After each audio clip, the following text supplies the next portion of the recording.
Welcome to Raging Bullets, a DC Comics fan podcast, episode 291.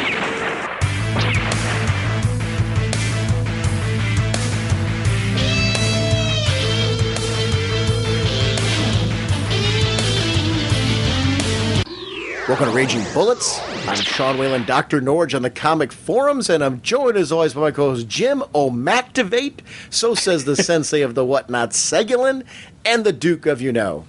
How's it going, eh? Jim, it was funny. When we planned this, we have 3 books that we're talking about that actually are going to be canceled. And we didn't plan it that way. They were titles that we had said, hey, let's talk about these books next. And then we find out this week that, oh my gosh, they're being canceled. We're talking on this episode about OMAC number 5. We're talking about Static Shock number 5. We're also going to be talking about Hawk and Dove number 5. Along with that, which is not being canceled, we're also talking about Stormwatch number 5. There were 4 titles, I should say, that we haven't discussed that we were really excited to chat about. And we were talking, we were like, wait a minute, they're going. 3 out of 4. Uh-oh. Yeah. But it's a fun chat about these titles. And it actually did change the direction of our conversation because we had to approach it with, wow, now we finally want to talk about these titles and they're leaving us. So this is a fun discussion this way. We are proud members of the Comics Podcast Network and the League of Comic Book Podcasts. Over at DCBService.com, I want to shout out the Batman Nightfall Trade Paperback New Edition, Volume 1. The Batman movie is going to be coming out this summer, and we know there's going to be at least some elements of Nightfall that are going to be part of that. If you've never read this is the first installment of this classic storyline. The Dark Knight's greatest enemies have all simultaneously escaped from Arkham Asylum and are preying on Gotham City. With his city under siege, Batman pushes his body to the limit as he takes on the Joker, the Mad Hatter, Poison Ivy, Killer Croc, the Riddler, Scarecrow. But things get much worse when Bane, the man behind all the madness, confronts an exhausted Batman and breaks his back. This massive first Nightfall volume collects Batman Vengeance of Bane Special Number 1, Batman 491 to 500, Detective Comics 659 to 660, Showcase 93 Number 7 and 8, and Batman Shadow of the Bat 17 and 18. It includes chapters that have never previously been reprinted. $29.99 regularly, 45% off, only $16.49. It's a great opportunity to get a lot of comic book material. If you haven't read this before, or if you read it like I did and just want to revisit it again before the film, this is a great opportunity to grab this at an amazing discount. DCBService.com is constantly doing amazing bundles. They've got a Vertigo bundle that's going on right now. 4 brand new Vertigo titles are being introduced. You can get all 4 of them for $2.99 total. Saucer Country number 1, Ferris number 1, The New Dead Guardians number 1, Dominique Laveau, Voodoo Child number 1. I'm on board for Ferris, and it's like, well, what I would have paid for the cover for that book, I can get the other 3 titles. I mean, that's great. What an amazing discount. And it's a great way to let you try out 4 new books at a really cool discounted price. So I think that's an awesome bundle, and I love that DCB Service does that. If you haven't shopped their site before, it's stuff like that makes me keep coming back because, I feel that it's a very low price point for me to check out new material. And I want to thank DCBService.com for supporting us. Over at InStockTrades.com, one of my favorite books of all time. It's on a very short list of series. I've talked on the show many times about my love for things like Starman, Mark Waid's Flash run, years and years of enjoying various runs of Batman books and things like that. Up there in that category, without hesitation, is Secret Six. This series, The Darkest House is the newest trade paperback, collects issues 30 to 36 and Doom Patrol number 19. A member of the team is determined to bring back a loved one from the gates of hell, and Bane must face his inner demons. Writer Gail Simone and Keith Giffen. Artist Jim Calafiore, Matthew Clark, Ron Randall. The page count is 176. $16.99 regularly, 40% off, only $10.19. If you haven't been checking out this book, you really are missing something that's unique and special. Really cool character development. One of the things I love about it is, yes, these are villains, but the stories are told as if they are real people and gets to the root and the core of what it would be like to be a real person who's a villain and how each one of them is uniquely different. And, trust issues that arise because of that. And, a lot of times things that you would expect to resolve themselves in a certain way in a superhero book can't possibly resolve themselves that way in a villain book. Very awesome. So it's something that you definitely want to check out if you haven't before. I give this book my highest possible recommendation, Secret Six. Anyway, I want to thank InStockTrades.com for continuing to support the show. Remember, orders of $50 or more give you free shipping.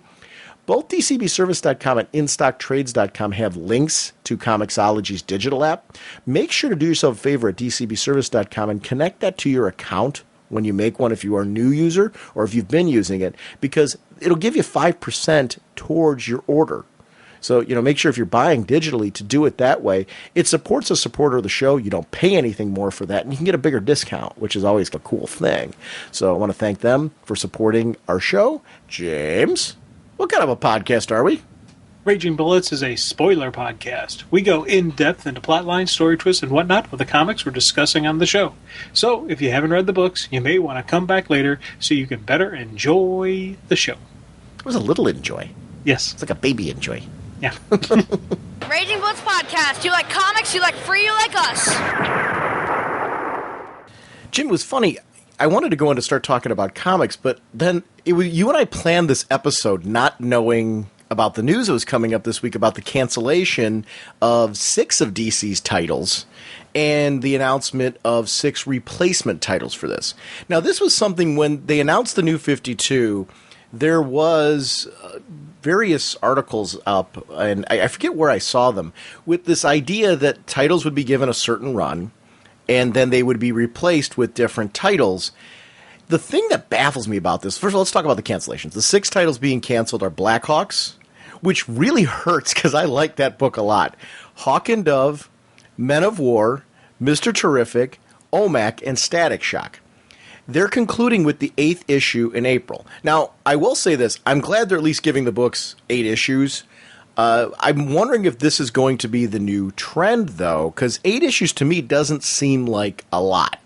It seems to be like a short trend, but I mean, they must be looking right away at initial launch numbers of the book and then how it does the second and third month, because this had to have been canceled by issue 3. Yeah. Or the other way. You and I speculated about this offline before we started recording with this. Now, do you think they knew which books they were going to cancel, or they just have 6 on the slate and they were going to look at their lowest selling books? Or how do you think this came about? I think it was they looked at their lowest selling and they said, okay, these are gone and these are going to replace them, because they probably wanted to keep that 52 number. They knew if they just kept adding and adding and adding, it would hurt them even more. So you got to take out some and put in, for the make way for the new stuff. And it's, if they're canceling it by issue 8 and they've announced it now, they must have known easily by issue 3, at most issue 4. But I think issue 3, that way they would give the creative team a chance. Okay, you're only going to have 8 issues in this. You may want to adjust your stories. So they had to give the creative team a chance to make some tweaks and modifications. Here's my question. Do you think they all knew they had 8 issues? What I'm saying is I wonder if 8 is the magic number, where they said, we're going to give all these books a shot up to issue 8, and then beyond that we will make a decision, based on sales and things like that. Assuming, books like Bat, the Bat titles obviously, are pretty safe and things like that. But I'm assuming some of these other concepts that they're bringing back or reimagining, I'm wondering if some of them, they just kind of basically said, hey, we're gonna do an 8-issue run on this. Let's see how it's doing. If it's really successful, we'll continue the book beyond that. The ones that aren't, we're going to do that. I wonder if that is just like, I'm going to be curious to see if that is an ongoing trend, where we see like these in 8-issue cycles. Like in another 8 issues, if this is going to happen again, where maybe it's a title on issue 16 that's being swapped out, if you follow me. Oh, yeah. I don't think they picked 8 as the magic number. I think it's just now they're like, okay, it's time. We know they knew they were going to bring in Batman Inc., so they're like, and they knew about, they had Earth 2 lined up and they were going to bring that in. I think then they're saying, okay, let's start shifting around here. I don't think they told everyone you have 8 issues, make it good, but I think they, I'm going to disagree with you. They have 6 titles, Jim, ready to go in April. I mean, that's planned out. That's not something that was like random. That's why I think they told them they made the decision at issue 3. I think at issue 3 they made the decision. But they which still one they're have gonna 8 go with. issues. Those books have 8 issues, is what I'm saying. I agree with what you're saying as far as cancellation. I'm not saying that they were saying at issue 8 we're going to make the decision. What I'm saying is they're saying you're going to have 8 issues on this title. We can't guarantee you're going to have 9, 10, 11, 12, if you follow me. Yeah. I'm saying eight's the magic number as far as they told them you're going to have, 1 or 2 arcs, depending on how you work it. You're going to have 8 issues worth of story to deal with there. I don't know. I'm speculating. I mean, I guess what I'm saying is they have 6 titles ready to replace them that are like ready to go.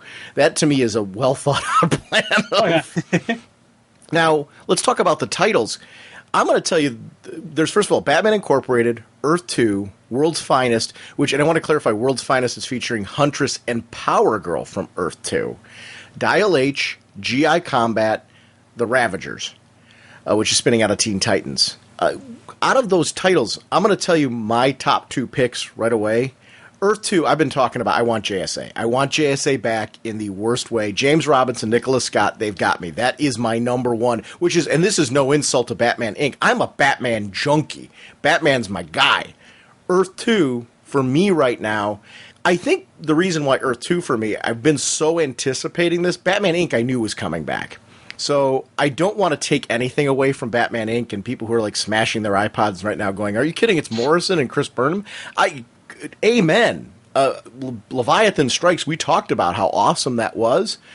For me, though, this has been, what is Earth 2? What was JSA? How is this going to be coming back? Finally getting concrete news about that, like seeing a title and when we're going to be able to see that, for me, was my number 1. Number 2 on the list, because it was such a surprise, this World's Finest title for me, Huntress and Power Girl, from Earth 2 on our world. So we're seeing the first, this is going to be, I'm guessing, the first Earth 2 crossover with our world?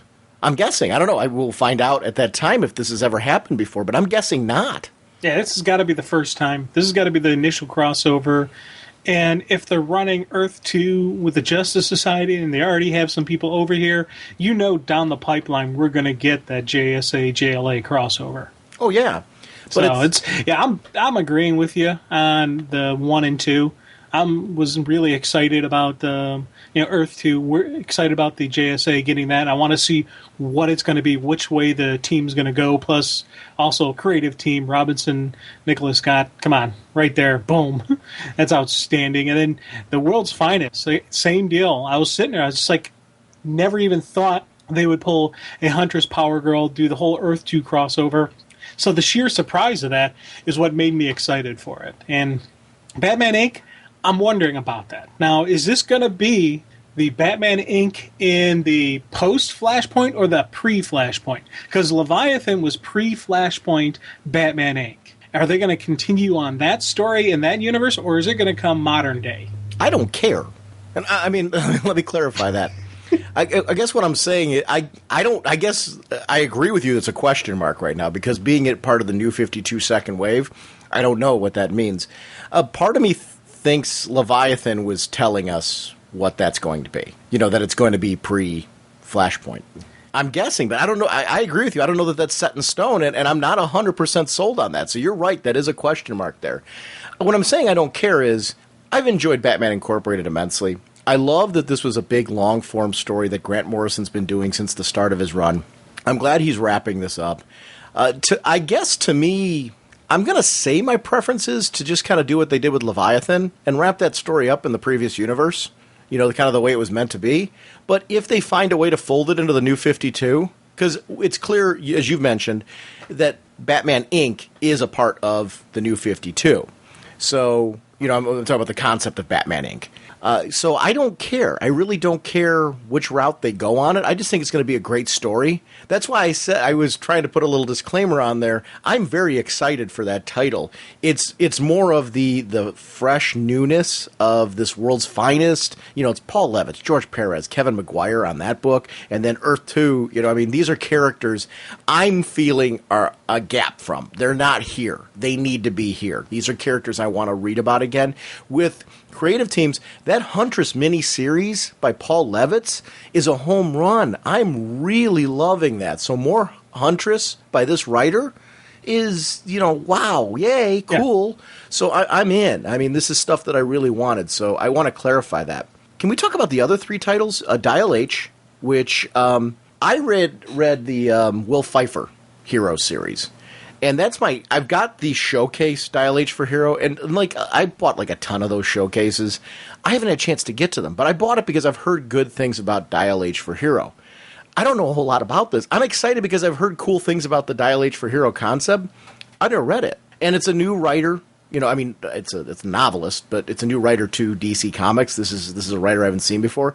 I'm always into that because it's kind of cool to see some fresh blood, and I don't know. It's something that's interesting to me, kind of in the way when we talked about Resurrection Man. I mentioned this was a concept that I'd heard good things about, but I hadn't really read. I'm into this in the same way. But you and I kind of have different takes on this stuff. Is this something you're interested in, or where are you at? Really? I read one story. It was a Brave and the Bold. I think it was Batman and Dial H. Okay. That's my only exposure to Dial H. And to be honest, when I first saw Dial H, it took me a while to remember that story. I'm like, Dial H? What the heck is that? What? And I was just like, it completely threw me. And then I remembered the story. I'm like, okay, I kind of remember that. And so this is one of those, I have no real idea what's going to happen. Obviously, I'm going to pick it up. I'm going to read it. I'll give it, I'll do my traditional one full story arc before I make any true comments or any true, statement about it. But I'm in the back of my mind, I'm like, I'm losing Mr. Terrific over this? I'm losing Static over this? Why? I don't want to lose yet. I don't want to lose them. Here, can I tell you the premise? Terrific. Can I tell you the premise? Well, I kind of know the premise. He dials up the hero, and each time it's used, the dial causes the possessor to become a superhero with a different name, costume, and powers. It's kind of an interesting thing to me, but with it focusing on the psychological effects, I wonder if becoming different heroes will have some kind of crazy effect on his psychological well-being. Like the after effects of... I don't know. I don't know a whole lot about the concept. It sounds interesting to me. I'm interested in it. But like you, it's not something I have a connection with yet, except I will say from what I've heard historically about I do remember the story. And I think the concept's cool. I just want to see how it plays out. So, I don't know. It's an interesting one. It does fit, some of the titles they're taking away, which we didn't know 3 of the books we're going to be talking about this episode are going to be canceled. But we'll actually talk about all the new 52. So we are going to get to the Blackhawks, which we haven't, actually is the only one on the list that we haven't talked about after this episode. And I do want to talk about that one because that's a book I really like, and I'm very sad Blackhawks is being canceled. It's funny, I was going through that list. I like every single one of those titles. Mm-hmm. For me, Blackhawks was the one that I was like, oh no. And I like Caulk and Dove. I like Men of War. I like Mr. Terrific. I like OMAC, and I like Static Shock. All those titles, they're characters who've been growing on me. But Blackhawks was the one for me that stuck out. What sticks out for you on that list of 6? Blackhawks, Hawk and Dove, Men of War, Mr. Terrific. Really? Cool. Oh, yeah. He's a great character, and in especially the most recent issues, I'm really seeing that groovy character that I like. I'm seeing his personality. I'm seeing all this stuff come out, and then I just had me thinking of where this is going to go, where this can go, because they talked at the different cons about how it's going to be Mr. Terrific in space, dealing with other different types of adventures, and I was really looking forward to that stuff. And then he's now gone, and with no JSA on this planet, he doesn't even have a team book to go to. So I'm really completely losing that guy, and I'm like, dang it. Well, so it says many. Really hit. Did you read the article? It says many of the characters from our canceled books will appear in DC Comics' The New 52 titles in some very surprising ways. We're developing stories that reach cultures around the globe to parallel worlds. We're just getting started. It looks like we're going to see these characters at some point, I hope. Yeah. And I'd be really happy, and I hope it happens. I'd like to see Mr. Terrific in the JLA. Throw him in there, or just use him somewhere. But I'm going to miss the solo book. Men of War. I really like Men of War. I think because this GI Combat's being introduced, I'm like, okay, I'm at least getting my kind of war combat title in there. I think I would be more disappointed if they were taking that out, because I like that kind of the same way that I'm liking Jonah Hex All-Star Western kind of thing going on. So I'm glad that we're getting something in its place of a similar nature, if that makes sense. Yeah. I guess I'm kind of curious as to why we need to make that swap. Couldn't we take these stories that they're doing in GI Combat and put them in Men of War? I don't know. I think maybe I wonder if maybe they're doing the relaunch as a way to see if maybe the new title and the new format, because it looks like these are going to be 3 titles, or it's a rotating backstories with creative teams. So there's one main story, The War That Time Forgot. Did you read that mini, The War That Time Forgot? I did. I liked that. Did you? I mean, where were you at? We didn't really talk about it much on the show. We didn't talk about it. I thought it was a good story, but it wasn't anything that had me going, oh my God, this is amazing. I wasn't like, so just, I want more of this. So when I read that, War That Time Forgot came along, I'm like, okay, yeah, it was a good read. J.T. Cruel's a good writer, so I'm going to enjoy what I'm getting, and who knows, I may enjoy this, this run more than the last one.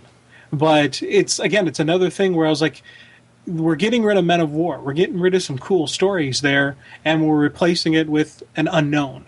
Now, you look at the rotating backup stories, you got Unknown Soldier with writer Justin Gray, Jimmy Palmiotti. Okay, that's going to be cool. Yeah. It's going to be good because of, right there, 2 names that whenever I hear them, I'm comfortable. The Haunted Tank, I've read a couple Haunted Tank stories, which I've always thought, every time I read them, like, oh, this is kind of neat. There's some, interesting ways to go about with that. So I'm like, all right. So there's, I'm not as angry about the replacement with this one. I don't understand why they're getting rid of Sergeant Rock and going with this one. Why they couldn't just incorporate all this together? But they have a plan, so they're going to go with it. I'm like, okay, let's see what happens. Well, they could technically, with the backup stories, bring another Sergeant Rock story in.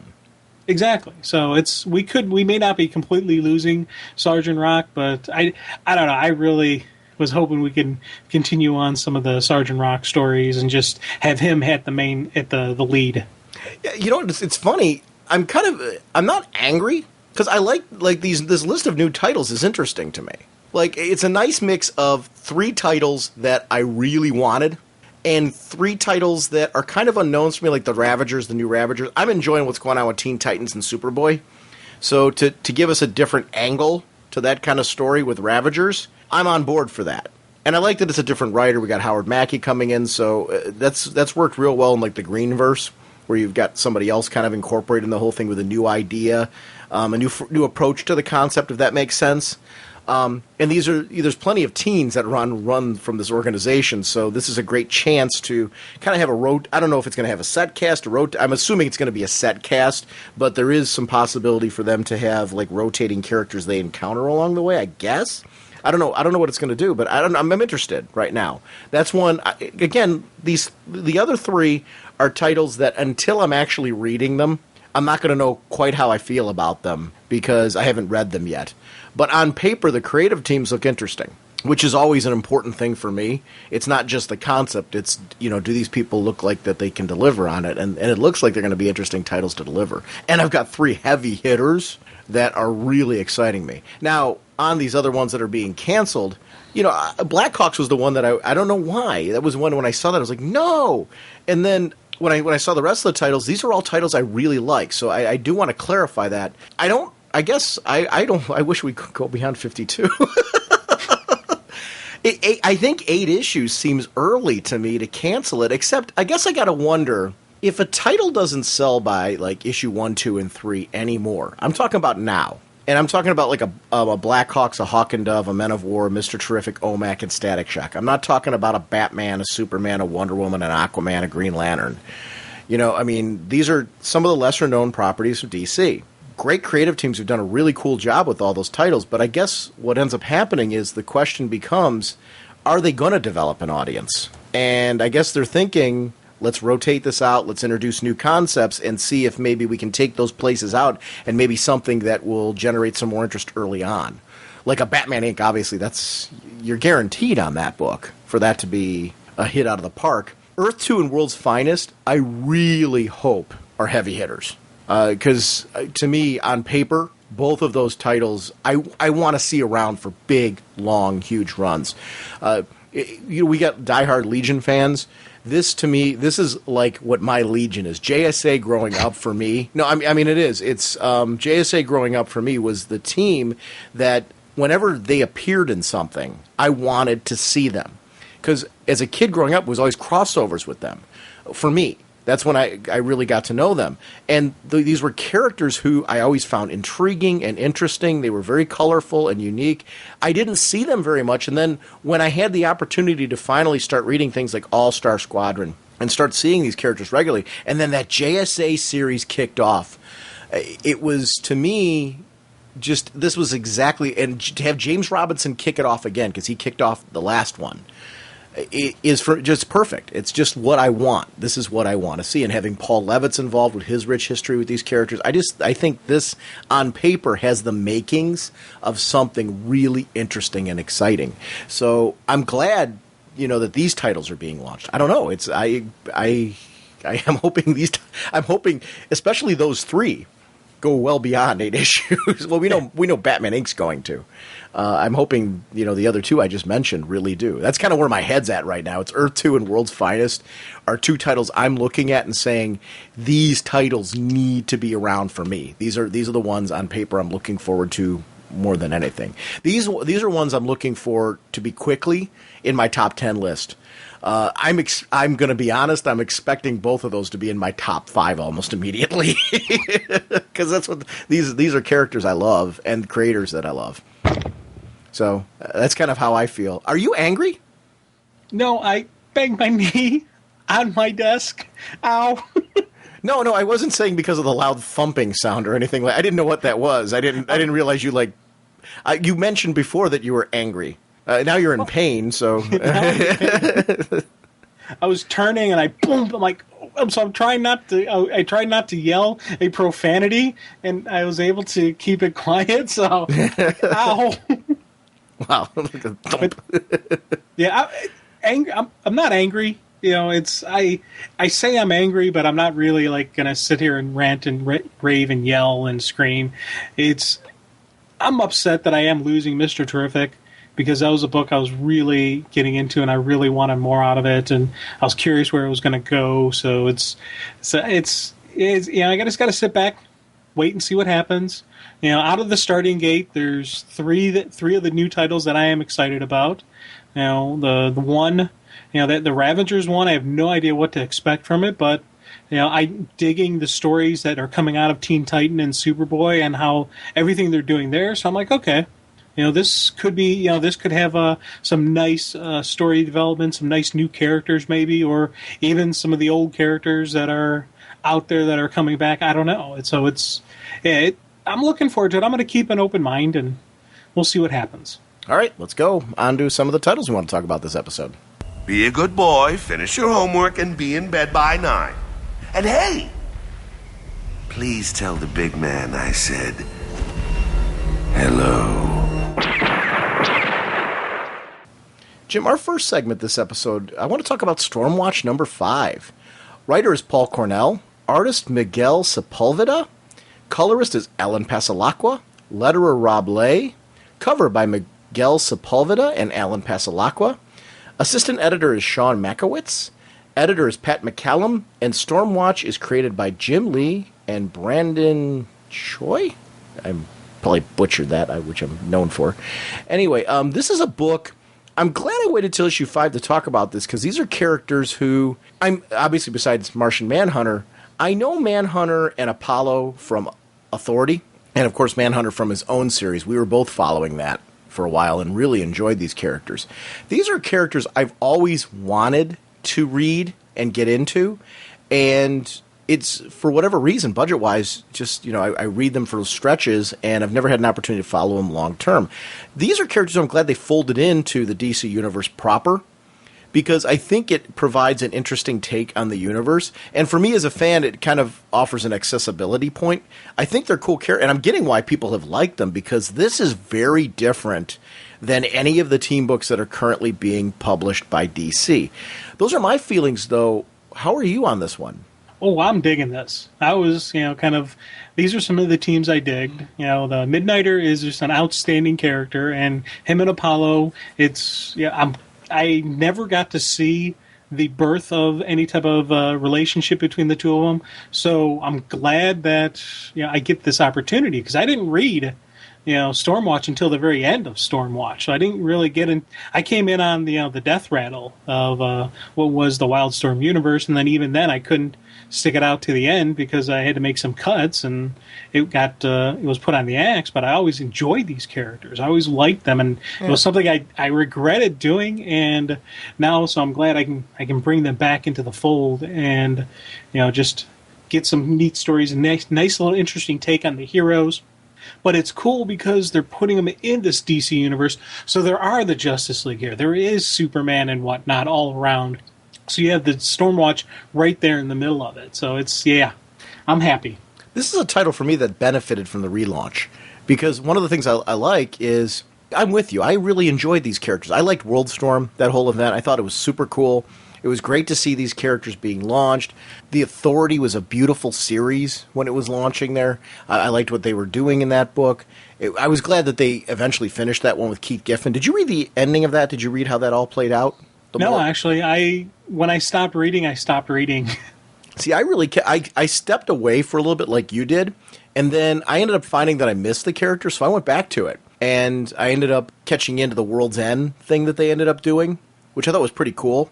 And, the Armageddon and all that stuff. I got into that, and it was funny. A lot of that, then it was released digitally, they were doing like 99 cents on the app. So I started going back and reading some of those. Really good titles. I really enjoyed those. I regretted, after reading those, dropping them. This is really cool, though, because it's an opportunity on the ground floor now to be able to start over with these characters again, get to know them fresh, like you're saying, the birth of relationships, seeing how these characters come together for the first time. We got a DC hook with the Martian Manhunter in this one, which I've got a ton of questions about that character from this series, which is cool. I like the mystery and the intrigue from him. Like, we don't know things about him. Actually, that's something we can say about all these characters. They all have secrets from each other. They're this top secret organization that has been watching our world since Demon Knights, really, right? Yeah. That was the birth of this organization.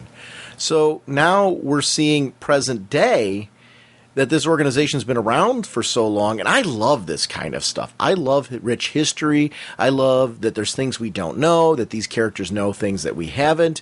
I've loved the appearance like we saw with Martian Manhunter with Guy Gardner recently, where he came in and, basically he was trying to find out information about threats that Guy Gardner was facing, and at the same time hid his tracks, hid his trail, to keep this Stormwatch mystery and intrigue, which is where a shared universe becomes real interesting. The Shadow Cabinet, I know next to nothing about. That is really interesting as a premise, as far as, they're this group of people that are kind of running things. What are they like?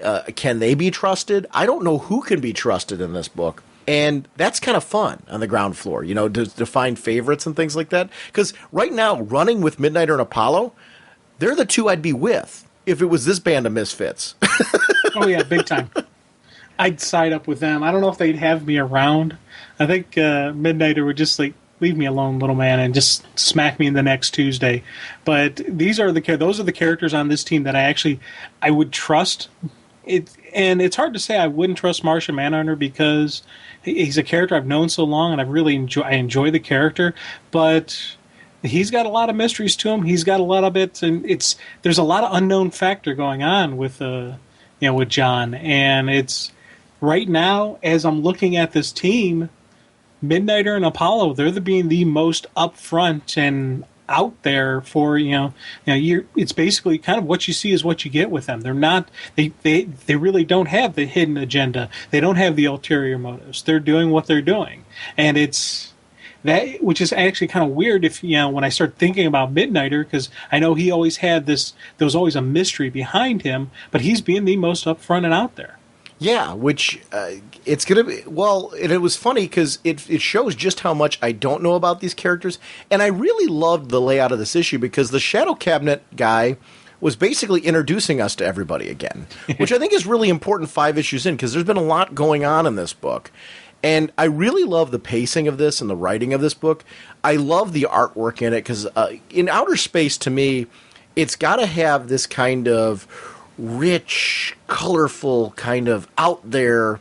When you're dealing with hyperspace and other, that's one of the things I liked about the Authority was the fact that, and I know this isn't the Authority, it's Stormwatch, but these are all concepts that they're pulling from all of these titles and bringing them in.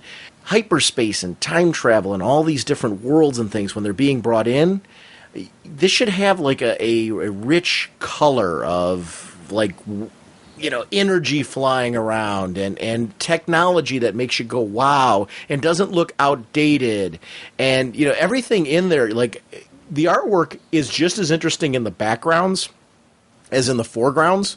The character colors and styling, like the revamping of costumes and things like that, I think were really well done. Like we clearly know who Midnighter is, but I like Midnighter's costume change, the adaptation for like this new book, this new feel to it. It's the right amount of the old with the new.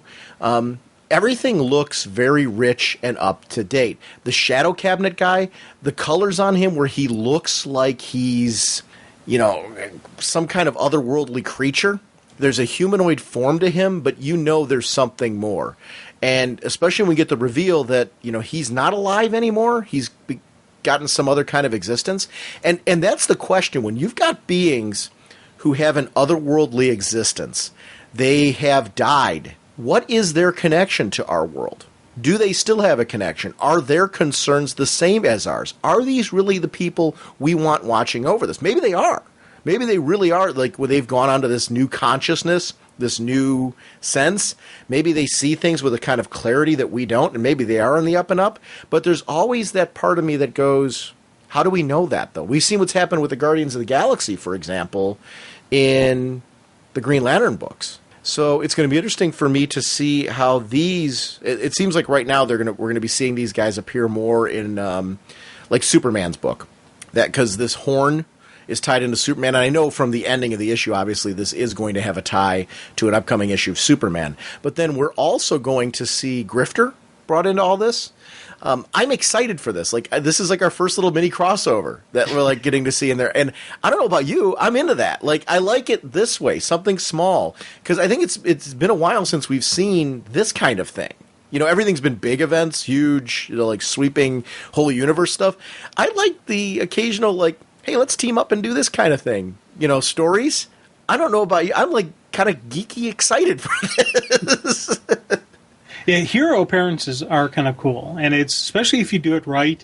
And when they come in, if you have the feeling that it's the same person that you're seeing in the other titles, in the other books. And so far, anytime we've had like interactions with and it's not even just talking this book, any of the DCU, they've always felt comfortable. They've always felt like, okay, this is the same person that I'm seeing in their book. Like the Grifter Green Arrow, mini crossover that we had.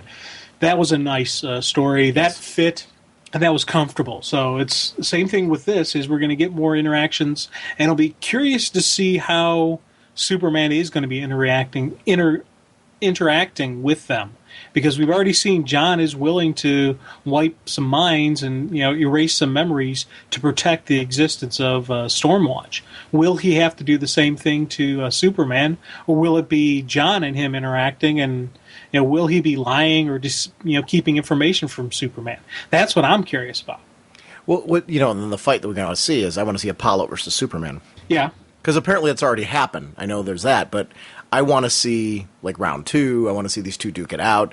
Who is the man? You know what I mean? Because it's been hinted at that Apollo's power levels are more, right?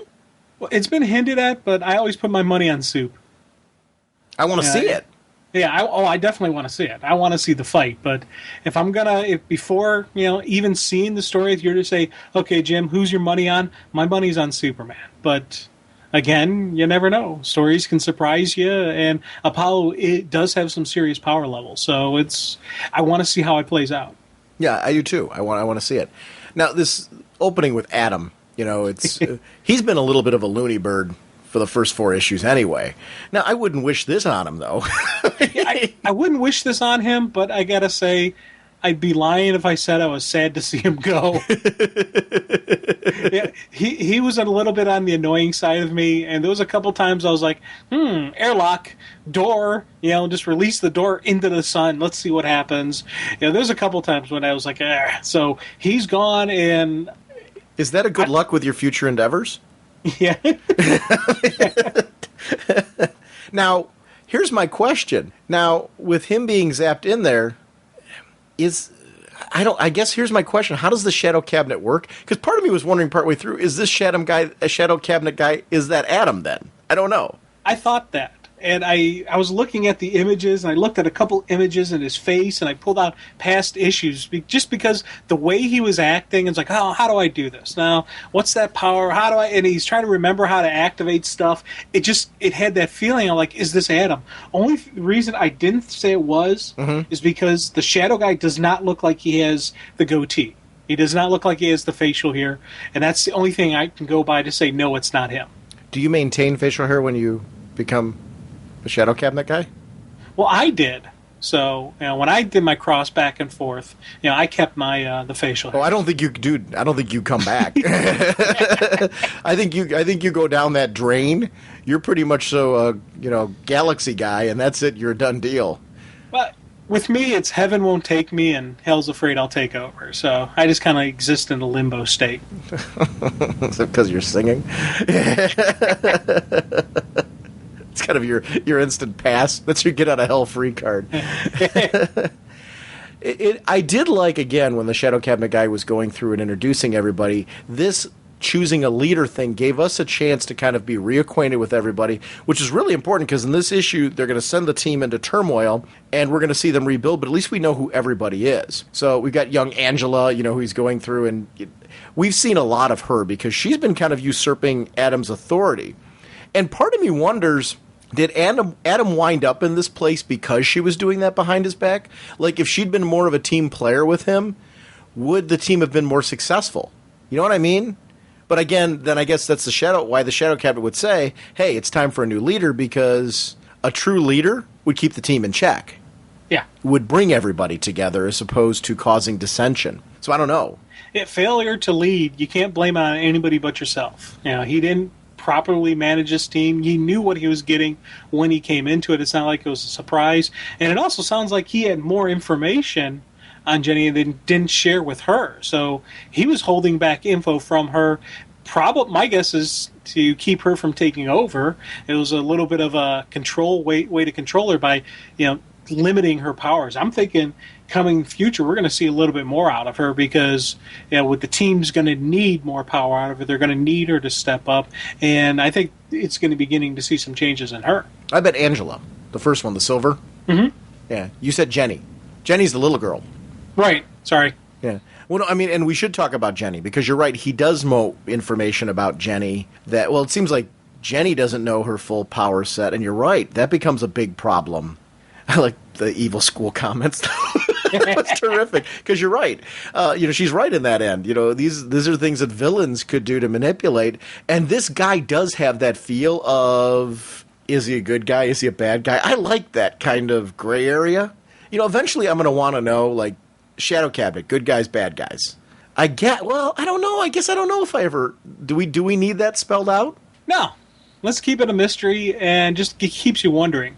Because my guess is the Shadow Cabinet is neither good nor evil. They're just in existence. They are just who they are. And it's by their actions at one point in time, they'll do the right thing. By their actions at another time, they'll do something a little bit, evil, a little bit sinister. So I don't think they're a group that you can categorize in one single, yes or no. Now, Hawksmoor, now the god of cities who can speak to them and manipulate them. But he has to be inside a city in order to, or he gets sick. So this guy's very limited as far as his travel, I guess. I mean, to be able to manipulate a city, what an interesting and weird power. He's one that I always kind of overlooked. In my readings, I was like, whatever. But we've seen a couple times in this series so far that he's been able to do some freaky stuff. And, there's definitely... I got to see where he comes from, why he's a good member of the team. I always question that, saying, okay, it's a guy running around barefoot. What's going on there? And I didn't look even deeper than I probably should have in the past. So, again, this is another thing I'm glad they're going through with what they're doing with this. Does the walking around barefoot thing give him more of a connection to the city? Like he's actually making contact yeah, with that's it? my guess. Okay. Now, it's funny, when you were talking about that, I guess I'm of a different mind. There's something, I wouldn't want the whole team like this, but there's something powerful about having a fella who kind of conveniently falls under the radar. You know what I mean? You underestimate him. That to me is your backup, because he naturally falls in that category. People don't see him coming. So I think that's a strength in his core. Like, I agree 110% with everything you said as far as his character and all that. That's why I would put him on my team. Not necessarily thinking of him being like the main headliner, but to have him there, to have that ability to have this guy who obviously is a very powerful character, but you don't expect it. You don't see that. There's something strong about having that on a team. You know what I mean? As like, I would value that as long as you can trust him. And he seems like somebody you can trust. Oh, well, as much as you can trust anybody on this crew. Yeah, you can say, oh yeah, he's trustworthy until they stab you in the back. And he's another, I don't know what to expect from him. So I would keep him at arm's length. But is this a team that's going to learn from all the deception that they've had, that they need to come together? Otherwise, this is what's going to happen. You know what I mean? Yeah. Like, is this event that happens in this issue going to be the thing? Like, we see this all laid out. We see this team and how many secrets. Like, John Johns. He wants humans to think he's the last Martian. He's the last margin. We're done with margins. It's time to use the whole paper. No, he's the last Martian. He's tragic. He's a noble orphan. But, so what don't we know about the Martians? Are we talking about the white Martians? Are there more Martians from, more of his people that he's been hiding secrets from? What is that secret that we're seeing from him? Or is it stuff that we saw prior to the New 52 from him in other miniseries? Or is this new content that we haven't seen yet? Those are things that have me curious. There's an intrigue there to him. I like this version of him. I think this is really a way to make him contemporary. I think it holds true to his character, but he's a character who I think is just, with the New 52 again, has become more interesting. It's a really good, and having him on a team like this, I prefer him here to the Justice League. And with me, this sequence with him, yes, I was curious about what Shadow Dude was going to say, but John's response to him, he's like, I know what you are, remember? So there was, John's got knowledge about this guy that the rest of the team doesn't, and he may know how to shut the dude down, but he didn't. He's letting it play out. There's even more mysteries and secrets within, John's silence. Well, that's interesting. I know what you are, remember. So it'll be funny to see. See, that's why part of me wonders, could it be Adam? That was my first guess, but as I said, I don't know. And I'm missing a very vital clue or something, and someone's sitting there yelling at their iPod saying, no, because of this. So I'm not 100% sold. Yeah. Like, it's one, like with you, it's one of those ideas that are there, and then there's always that other possibility of, just being something else altogether. And I don't know anything, like, there may be some, like, history to the Shadow Cabinet because I don't know who the Shadow Cabinet are. So for me, this is totally ground floor. And so I don't know. I mean, this could be something with their rich history, and I'm fine to discover it along the way.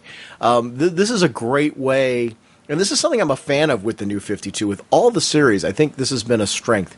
You find ways to make all new readers just as much a part of the story development as people who've liked these characters all along. And I'm hoping people who have been fans of these characters are finding that same kind of fresh excitement, but yet a connectability to what they liked before with these characters.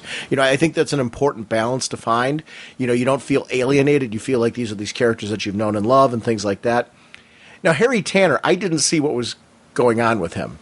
I saw this guy just being, a swordsman. I saw him, being an overall good guy.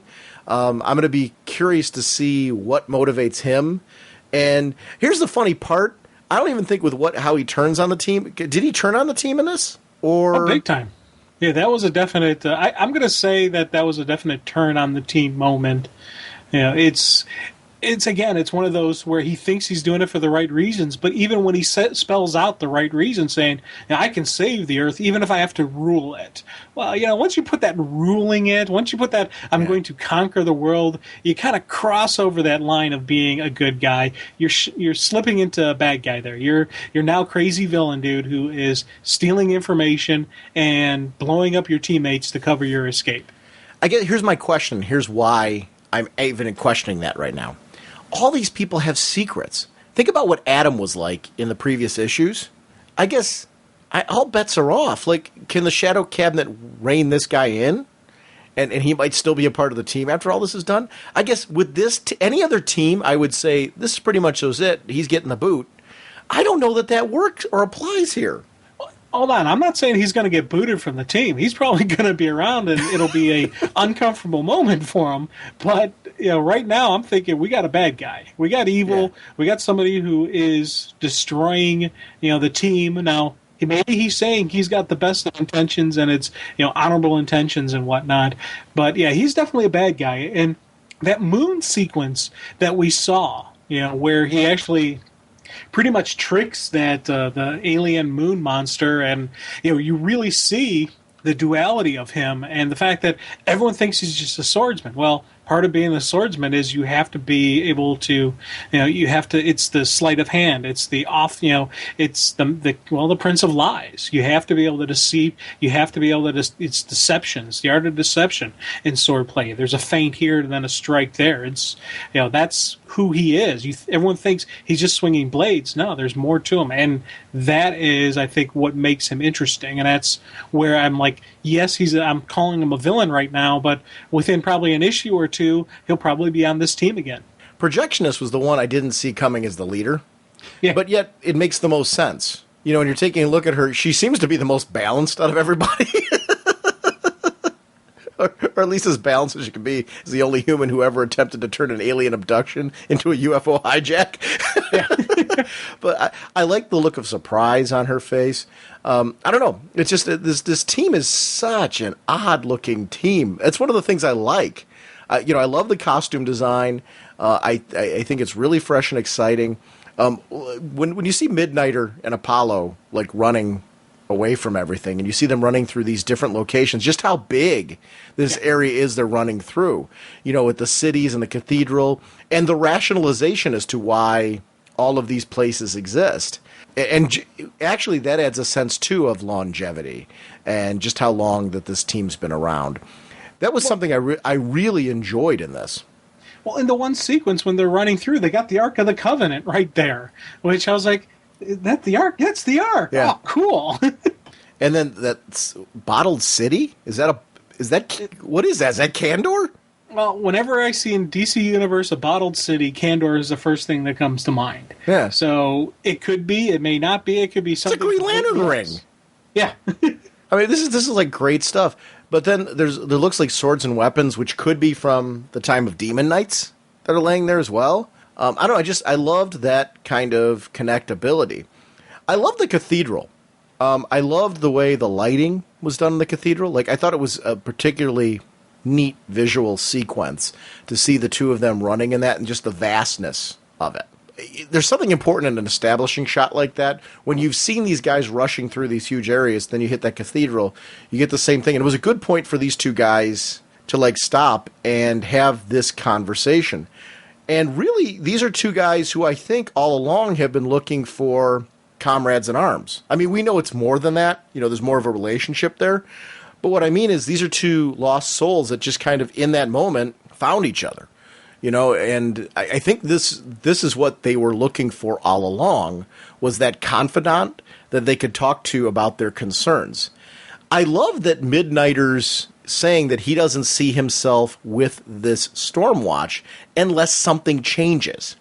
That was an interesting little twist. You know what I mean? That the way his powers worked, he couldn't see himself with this group now, but that the upcoming changes are something that aren't set in stone. How they're going to come back together is not something that he can strategize or see where it's going to go yet. So we're seeing that his powers go to a certain extent, but they can't see too far down the distance. I'm going to be curious to see what happens post this with these two. these guys really became very quickly my linchpin onto this series. This issue was another one of those. Issue 5 was one of those where this really cemented me on this book. I was already there. I was enjoying the series all along, but it was funny how everything kind of came together in this issue before it exploded. But it was really important, I think, when you're going to do something like this and have this big of an event, to bring something together that you can really feel solid about. And these two guys are something that you can. And they're my focal point when this event all clears out. Like seeing that Midnighter's going to go up against Grifter. Well, that's good because these are my guys. These are the ones I'm following right now. So seeing him go to Grifter, a book that I'm already enjoying, I'm excited about that. I want to see Superman Apollo. I'm excited about that. I want to see these two evaluate the new version of Stormwatch because it's a team that's going to need to be evaluated. How is Stormwatch going to come back together? What is going to try and, obviously they're going to have to go after Tanner and stuff like that. But these two guys, really, their skepticism, I think, really adds a sense of validity to what's going on with Stormwatch right now. I like that. I mean, I'm a big fan of, you got to follow somebody. There's got to be some, and I'm guessing people listening to this who are fans of Stormwatch might be following different characters. You might be, I don't know who you're latching on to. For me, it's Grifter and Midnighter. I mean, not Grifter, sorry, Apollo and Midnighter, because I'm thinking of the fight between the two of them coming up. But Apollo and Midnighter are my guys right now. Who about you? Where are you at? Oh, those two are solid. And I'm a huge Midnighter fan. So it's that, those two together is one of the draws for me on this. But also John is. I'm so glad that he's somewhere, and I want to know the mysteries. I want to see them unfold. I want to see what he's going to do and how he's going to do it. He's always my big question mark on this team. What's going to happen? And I think there's a John factor in it that no matter where you think it's going to go, he can put a little twist on it. He can put a little spin on it and change things up. I get the impression when Midnighter kind of drops the mask, we see his personality. He kind of lets down his guard a little bit. And the way he talks to Apollo is very different than the way we've seen him talking to other people. I like that. I think there's an important distinction there, an important sense of I want this guy to trust me, and I want to lay it all out on the line. Like the finishing sentences, things like that. Recognizing that this is something that's going to feel limiting, and then also we're going to be working together, these type of things. Really kind of laying out, this is the way I see things. This is how I work, and this is how I operate. I want you to know this. I want you in. It's like he's letting him into his world, which I'm getting an idea with Midnighter he doesn't do very often.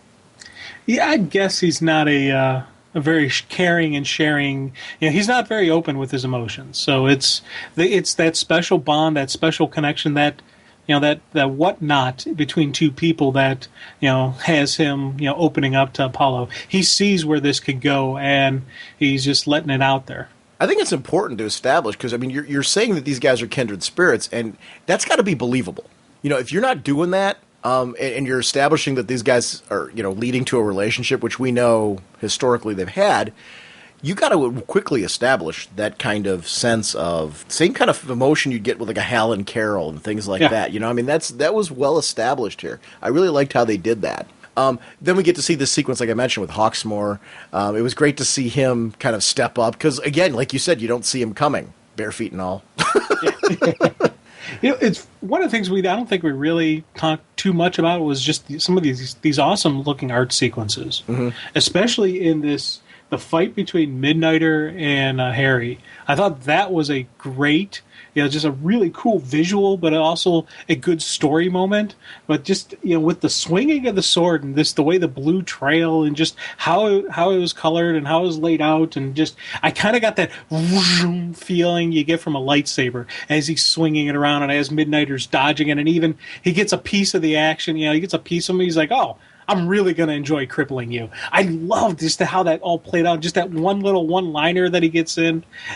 This was a couple pages that I went back through and I reread a couple times just because it was like, for me, it was like a classic Midnighter fight sequence. It was a great moment, and I was like, oh, this is going to be neat. I want round 2 between these two. Dude, the map of the alien threats before that, oh, yeah, I thought was breathtaking. I mean, that was really spectacular looking, and it was really important to establish, again, that scope and scale of, what Midnighter does with his powers and things like that. But effects, special effects, seeing them visually and the color work being given to that was something I really, really enjoyed. Because, and this goes back to that fight you were talking about, when you see the sword slashing, it's not just the two combatants. It's the battle damage going on around them. Things spraying out all over the place. That to me adds a sense of just how violent something's getting. It's if you don't see that, things flying all over the place and different kind of energy charges and stuff like that all over the place. There's constantly things being splashed and splashed all over the place in this. And that's really, really important to that sequence. When Midnighter clasps the sword with his two hands, I always loved that move. I remember in Snake Eyes and G.I. Joe did that in the original Larry Hama series. There was one sequence where it was him and Scarlet, and I think it might have even been a silent issue. This is years ago that I read this one, but there was a sword coming down right onto Scarlet. Snake Eyes' hands go right around her. He captures the sword in his hands, just like Midnighter did there. I've always loved that because I think that, to me, is another one of those martial arts disciplines, timing things that, you've got to really be on your game in order to do that, and it fits Midnighter's powers. But I love that when you see his hands around the sword, that energy's crackling around his gloves, too. You know what I mean? Those are attentions to fine details. I love that kind of stuff. But then there's sparks behind his costume, and you see those effects on his costume, both of their costumes, actually. Those are little details that, to me, add a cinematic intensity to it. There's stuff I don't notice my first time through. I do, but it's subconsciously you notice it. There's things that kind of add that. But then when I go back through and I really look at the art and see what was going on there, I'm like, wow, that's what really added an intensity to that sequence. Your eye's kind of drawn to it, but you don't always notice it. And those are things, I appreciate those things. Well, like one of the prime examples on something I noticed second time around was during that fight sequence when Midnighter gets that really cool kick, knocks him back, and Harry does that flip up and lands on his feet. You just see really up front and close and personal when he's landing on his feet. He's kind of got the red energy, just like that moment. But if you look right behind him, you'll see him doing the flip up. Yeah. And when I first read it, I just saw the landing, and then the second read through, I'm going through like, oh, cool! Look, that's got the the flip up and then the landing. I was like, that's a nice little bump in the background. They didn't need to put that in there, but I really appreciated it when I saw it. Now, here's the funny part. Projectionist doesn't know what's going on here. Like, when he shows up at that moment, he saves Projectionist, but is that was just a happy accident? Yeah, see, I was wondering about that. Because if he wants to be in control, why would he save the team leader? Why wouldn't he have taken her, thrown her at Midnighter, and then used that as his escape? Is this our chance to see why she should be leader, though? Like, with the fact that she's escaped, is this an opportunity for her to show her worth? I don't know. I'm going to be curious to see how this all plays out. I love that it's the horn that we saw in Superman, being brought in here. I love those that whole universe detail. But then it also goes to see that all had a meaning because it's going to come back into Superman again. I can't wait till February 1st. Yeah. You see that explosion there, and it is something where this is a book that's really grown on me. See, that's another reason when we were talking in the early part about the cancellations of some of these titles. This is a book that it's been a gradual growing on me of this title. I've always liked it right from the get-go. But, it's like any good story, there's a prologue, then there's chapter 1, then there's chapter 2, and there's a gradual build to this, issue 5, chapter 5, crescendo for this title for me. This has been one of those books that really, by issue 5, I feel like this has been a really worthwhile experience to follow Stormwatch. These are characters who, a lot of them I don't know. I'm getting to know them along the way. I'm going back and rereading the issues, like when I'm getting a new one coming out, because I just kind of want to wrap my head around who everybody is again, and what's, because there's a lot of characters and there's a lot going on with them and there's a lot of dialogue and I want to know more about them. And it's not like a painful chore of reading it. I want to know. I'm going back on purpose because I really do want to wrap my head around everybody. But there's a lot of deep things going on here. I love the tie with Demon Knights, and I hope that's something that's not lost in this, as it goes through. I don't think, you have to go out of your way to keep doing that all along, but I love that there's this sense of this team has a long history. This is your, I don't want to say flag, because JLA, I'm saying, is your flagship team here. But I love that there's somebody else in the DC universe that's been around longer than them. And they've been watching all along. What happens when the JLA meets up with this team? yeah, that's one of the things. We're going to see the Superman connection. We're going to see the interaction. We're going to see this, and I do wonder if John's going to do some mind wipes, if he's going to do some memory wipes. Yeah, it's an interesting book. It's a really good title, and I didn't know what to expect from it. So I'm glad that they folded this in. Lasers! He's got lasers! And our next discussion will be about Hawk and Dove, issue number 5. The co-writers are Sterling Gates and Rob Liefeld. Pencils by Rob Liefeld, with pencils assists by Marat Michaels. Inks by Rob Liefeld and Edelso Corneo. Corona. Colorist Matt Yackey. Letterer DZ Senti. Cover by Liefeld and with Yackey. Assistant editor is Ricky Purden, and editor is Rachel Glutstern. Just apologize. Wow, apologize to everybody. I think I only got one. I think I got 2 names right, and that's about it. I apologize.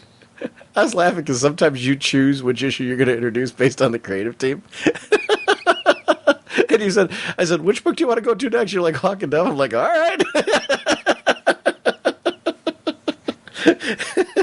I probably should have read the creative team before saying, yeah, let's do that one next. I don't know. I've pretty much enjoyed that. This is, you know what? It's funny. My experience with Hawk and Dove, it was more the 2 female Hawk and Doves that were like, obviously the current Dove, but then the female Hawk were more of my exposure. But then this Hawk and Dove, when they were on Birds of Prey, beforehand was a lot of my exposure to Hawk and Dove. Dove I'm a lot more familiar with because she's appeared in books like JSA and things like that. Hawk, not so much so. This is a series that I liked right out of the starting gate. Like, I love the 2 characters. I like the idea of them exploring these avatars, that there's more than just Hawk and Dove. And once you've got more than Hawk and Dove, and then the ability for people to steal the power of the avatars, like, you would know that certain people, because the avatars kind of corrupt you anyway, because Hawk and Dove need to balance each other out. Well, what happens when somebody starts saying, well, geez, if I have the power of war, what if I keep taking that? What if I keep taking more of the avatar's powers, taken from other people, and absorb that power? Like, a lot of your fanatics aren't content to just be kind of equal with everybody else. They've got to be more. They've got to be the most powerful. They've got to be the one. I love that this has been the premise for this. It's a good opening arc. This is a book that I'm really going to be sad to see go. Yeah, we're getting these characters, we're getting into them. They're actually exposing some, potential future stories, and it's now going to end in 3 issues.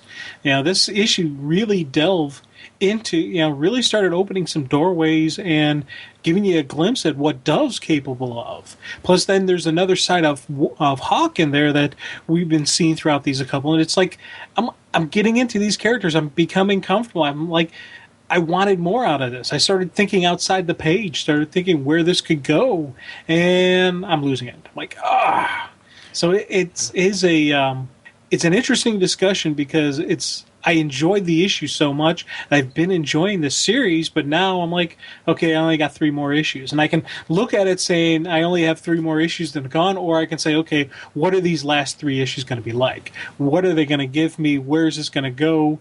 And I could still enjoy and hold on to the anticipation of the next story that's going to come out and hope afterwards they land somewhere else.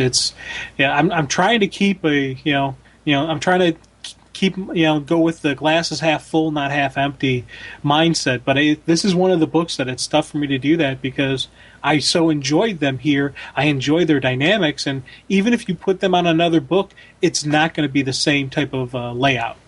Well, the funny part is, before we knew about any of these changes, we picked these 4 books. Yeah. So 3 of the books that we picked because we were interested in talking about those issues were books that are being canceled. So it really is. We didn't pick these books. Like Hawk and Dove was not picked because of the announcement. This was picked prior to this. We thought it was interesting now to wait till after we had a chance to look it over again after the announcement because we knew this would change the discussion. because now you have to look at this book as saying this book is not going to be around after 3 more issues. And I love the whole Dead Man thing, how he would be a gateway because of his power and because of what he's connected to other realms. And how that puts a tragedy to the relationship he has with Dove. Because we've seen that relationship has changed in many ways the way Hawk and Dove interact. Because those two are supposed to be symbiotic. One is supposed to bring peace to the other. They're supposed to keep a balance between the two of them. Well, what happens when there's something that's diverting the balance, even a relationship? So does this mean that Hawk and Dove can't really have a meaningful relationship outside of their own? What does this mean for the two of them? How limited does that mean?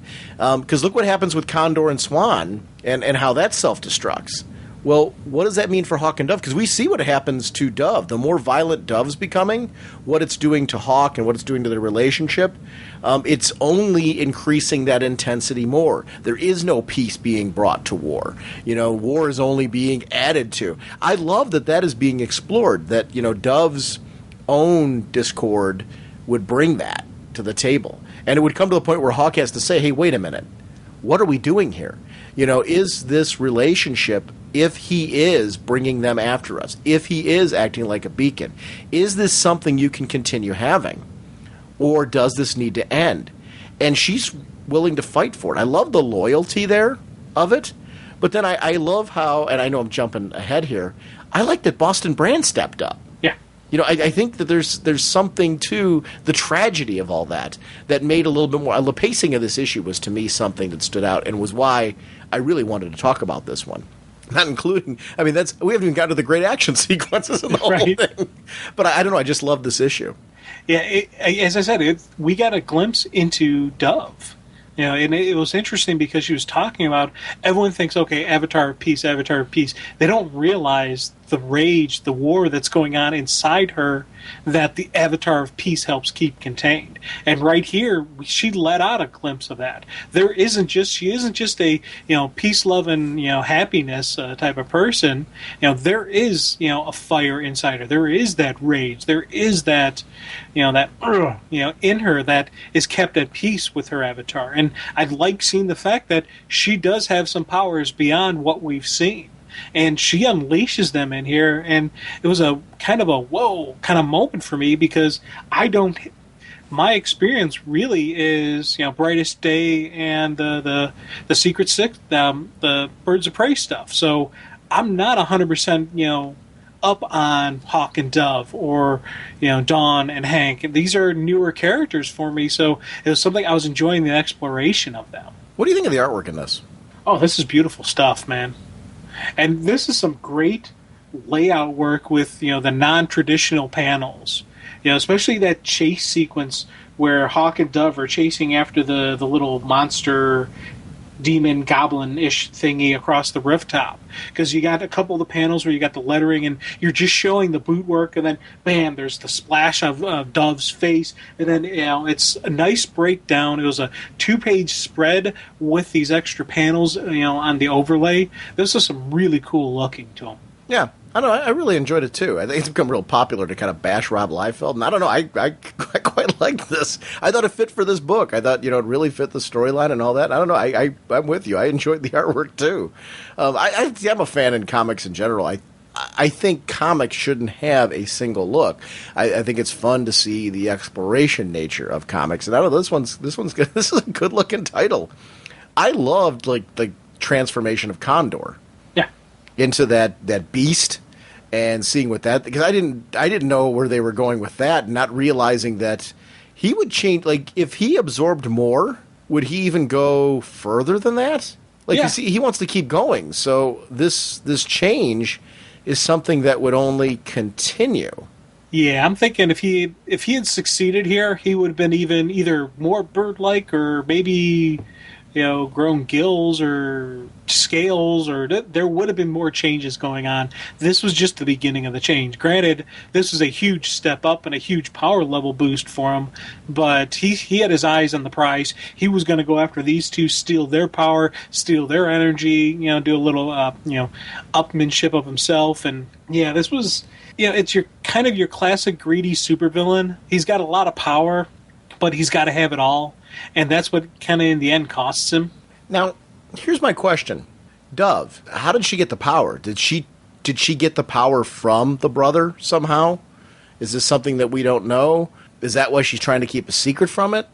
I don't know. I'm curious to see what the secret is that she's holding.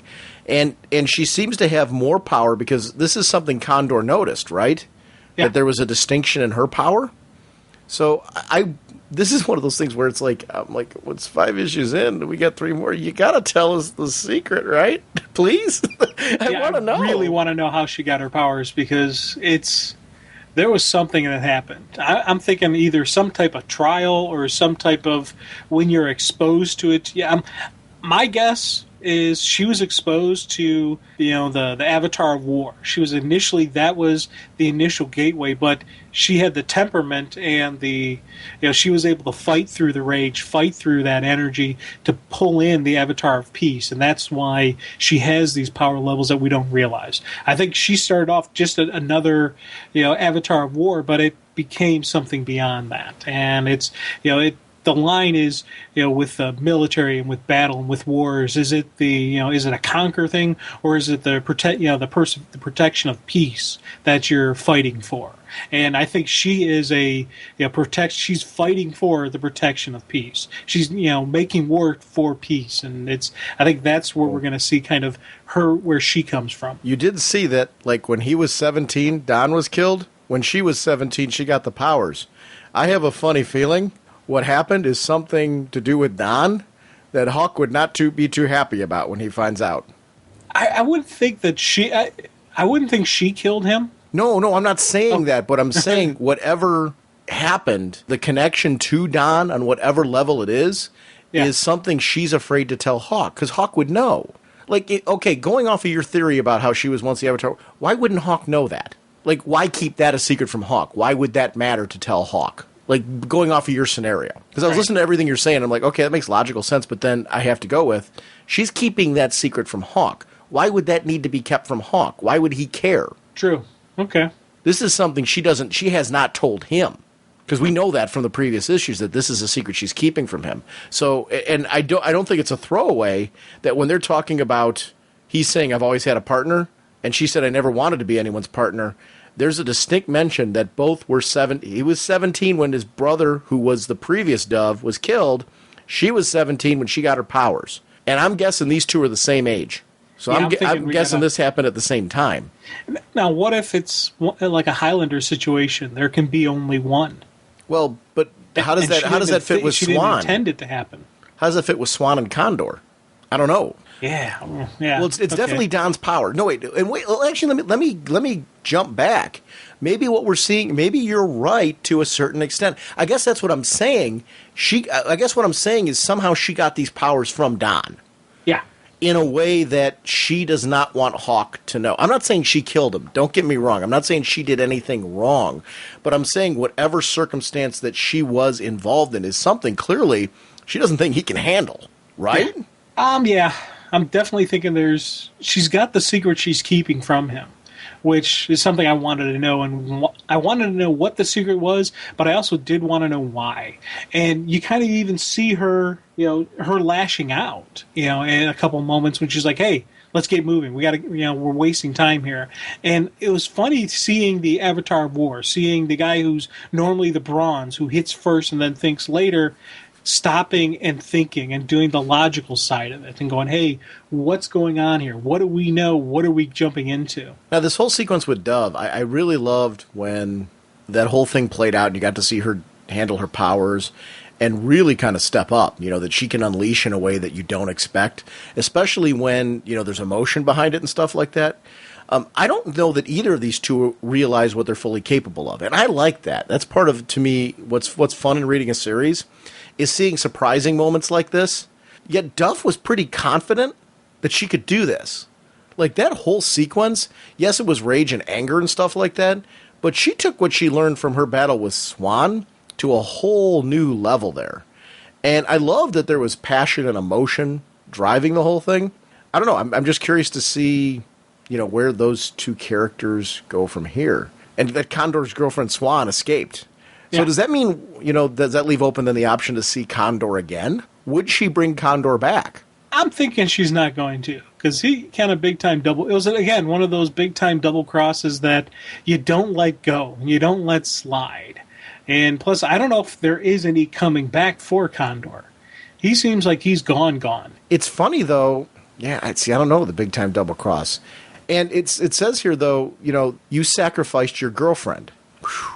Did she willingly sacrifice herself? We never saw what happened there. I'm going to guess she didn't willingly sacrifice. But we don't know that. Well, here's why I'm guessing it. The scene right before they go through the portal, he's sitting there, like, soon, it'll all be mine. Us, right, baby? Baby? And she's like, hey, I thought we were a team here. And there you see he's about to double cross her. He's about to, she wasn't in on the loop. She wasn't in on the plan. So I'm thinking it was a full-on double cross. And that's actually part of even, I would say, another reason why she slipped out of there when the fighting was going on. She was able to recover a little bit, and she didn't think, I better help Condor. It's like, no, he's on his own. He double-crossed me. He's on his own. I'm going to fly my own way. And I want to see what they do with her. Although, did she slip away after Condor already vanished? You don't know that either. Yeah, we don't know when she escaped. Because she could be Harley Quinn loony. True. It's... now, here's the funny part. This is one of those... With the next issue being Batman, in the old days, that would be... if you're having a Batman appearance in a book, you wouldn't cancel a book prior to the Batman appearance. You'd wait to see how the numbers were after the Batman appearance. So, I don't know. It's interesting the way that they're going about this. That issue 6 with a Batman appearance, this book, I don't know. I think that would be a draw. Things are different nowadays, though. It's really, with comics being such a limited market, it's really hard for titles like this. And I don't like that because part of the New 52, one of the things I'm really enjoying is books like this. This isn't an Aquaman. This isn't a Batman. This isn't a Green Lantern. I like that because this is a break from that. And I don't want to... That's not a negative thing for me. I like variety. It's like television, I like to watch different shows. I like to read different kinds of novels. I don't just read one genre. And in superhero stories, it's fun to read some of these lesser-known characters that have a different power set, a different backstory. It's something interesting about them. And this story... And I'm finding this with a lot of the New 52 titles. Part of the reason why when you and I were going through, we were just picking, like 4 books a week, because that's, first of all, what we can get to on the show. We've been gradually, organically grabbing the titles at a point where we're like, hey, I'd like to talk about this one now. Something cool happened this week. This issue was like a great one. The book kind of built to this. So my feelings for Hawk and Dove have gradually grown over 5 issues. To the point where in issue 5, I'd recommend to somebody like, hey, if you aren't reading this is a cool time to pick this book up. This first arc just finished. Grab it in a trade or grab those 5 issues together. And, with the digital now, like after this conversation, people could, say, oh, that story sounds interesting, and go pick up issues 1 through 5, on the digital at a cheaper price point than they were when they came out. Everything's $1 cheaper right now on those books. So they could try issue 1 based on this conversation and maybe see if this book's for them. And it just seems like an interesting time to cancel these titles. I don't know. I'd love to see what the sales numbers were, which I'm not normally into sales numbers, but I'd love to see what decides to cancel these 6 titles that they did. Because I do clearly think, and I know we mentioned this earlier, that this was in the plan all along. Not this particular book, but I'm saying that, they were saying, hey, we've got a certain number of titles ready to go, and we are going to swap them out from a certain number of titles that just aren't there. So I do think that I'm curious to see if there's a third wave planned. I'm guessing that this might be a trend that we're seeing now to see what sticks. And when and if they will go beyond the New 52. 52 books. I'm thinking they're locked on that 52 books. I think that's going to be their number of titles, and I think if we see a third wave of the new DCU, it'll be again the same type of where they, maybe some books that survived the first cut, they're going to say, okay, it survived the first cut, but we still haven't seen the numbers we want from this. Let's try this, and flip around and switch some things up. I think we're going to see another wave coming, maybe in 8 issues, maybe more, maybe less. I don't know. But I think there's going to be a third wave out there as well. Here's what my thinking is, though.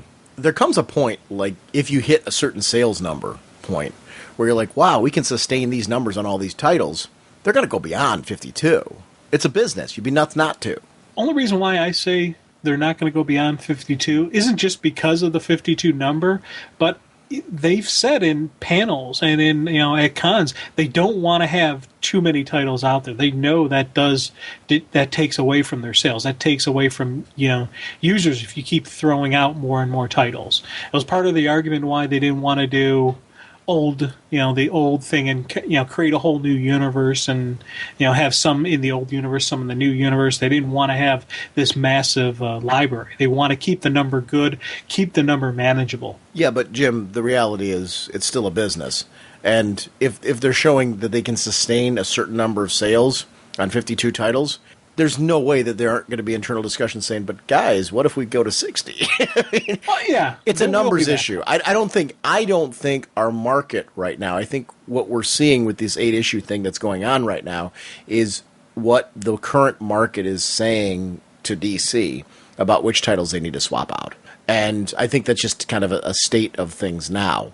I'm used to titles getting a longer run. Let's talk about titles like Manhunter that had a really long, nice life. I'm a fan of that kind of stuff where there's a smaller book that has kind of that underground feel to it.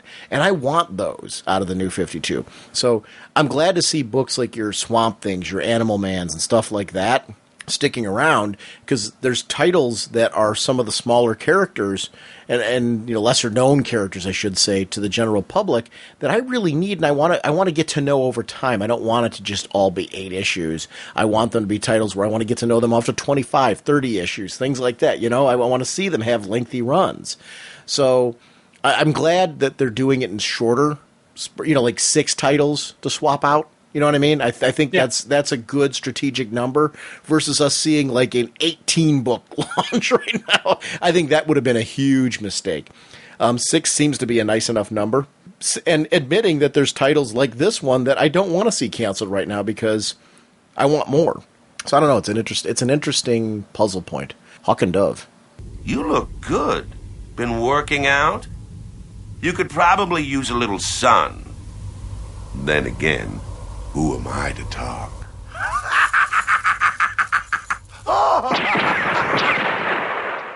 Hey, Jim and Sean, this is Charlie, ex-onslaught from the forums when I'm ever on it, and co-host of Alternate Reality. Check local listings for new shows. Hey, guys. I've been busy for the last couple months, and I just wanted to say Mid-Ohio Con was fun, hanging out. But I just read issue 5 of Action Comics today. And spoilers, so, don't go any further if you haven't read it. But the Morrison introduces the anti-Superman squad in this, which looks like it's the Evil Legion with a character that looks like Superman, but his S is a little different than the one in the comics. So I'm thinking maybe that may be Superboy Prime, maybe from this universe. I'm not real sure.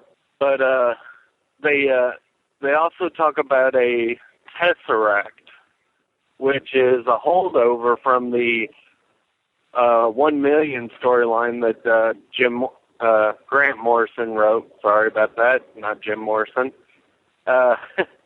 Which is interesting because if y'all don't know what that is or remember, it's a point in space and time that opens up and it's like a bigger space in it, kind of like the TARDIS or whatever.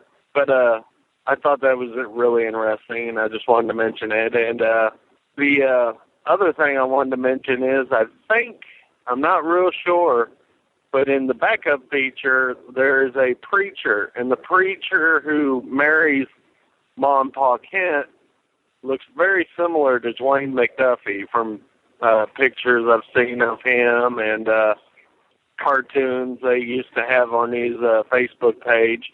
And I was just wondering if that's who it was, if that's what you guys think. As always, thanks for the shows, guys. Bye. I really liked issue 5. It was a good issue because it answers a lot of questions. Like, I wanted to have a rough idea of what the backstory was, and I thought they did a really good job in that issue of kind of summing everything up.